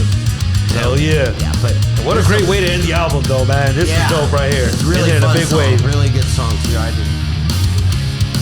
Basic, kind of just drivey, metal, simple. Got some really cool dual solo stuff. I had an idea to fly in violins, and maybe make the guitar like a violin later in this breakdown part. But and I like, for some reason, the vocal production. To me, this one stands out. It just sounds more. Maybe I was warmed up better, or ready, or it might be the key. This is an E, and the other ones are an A and F sharp,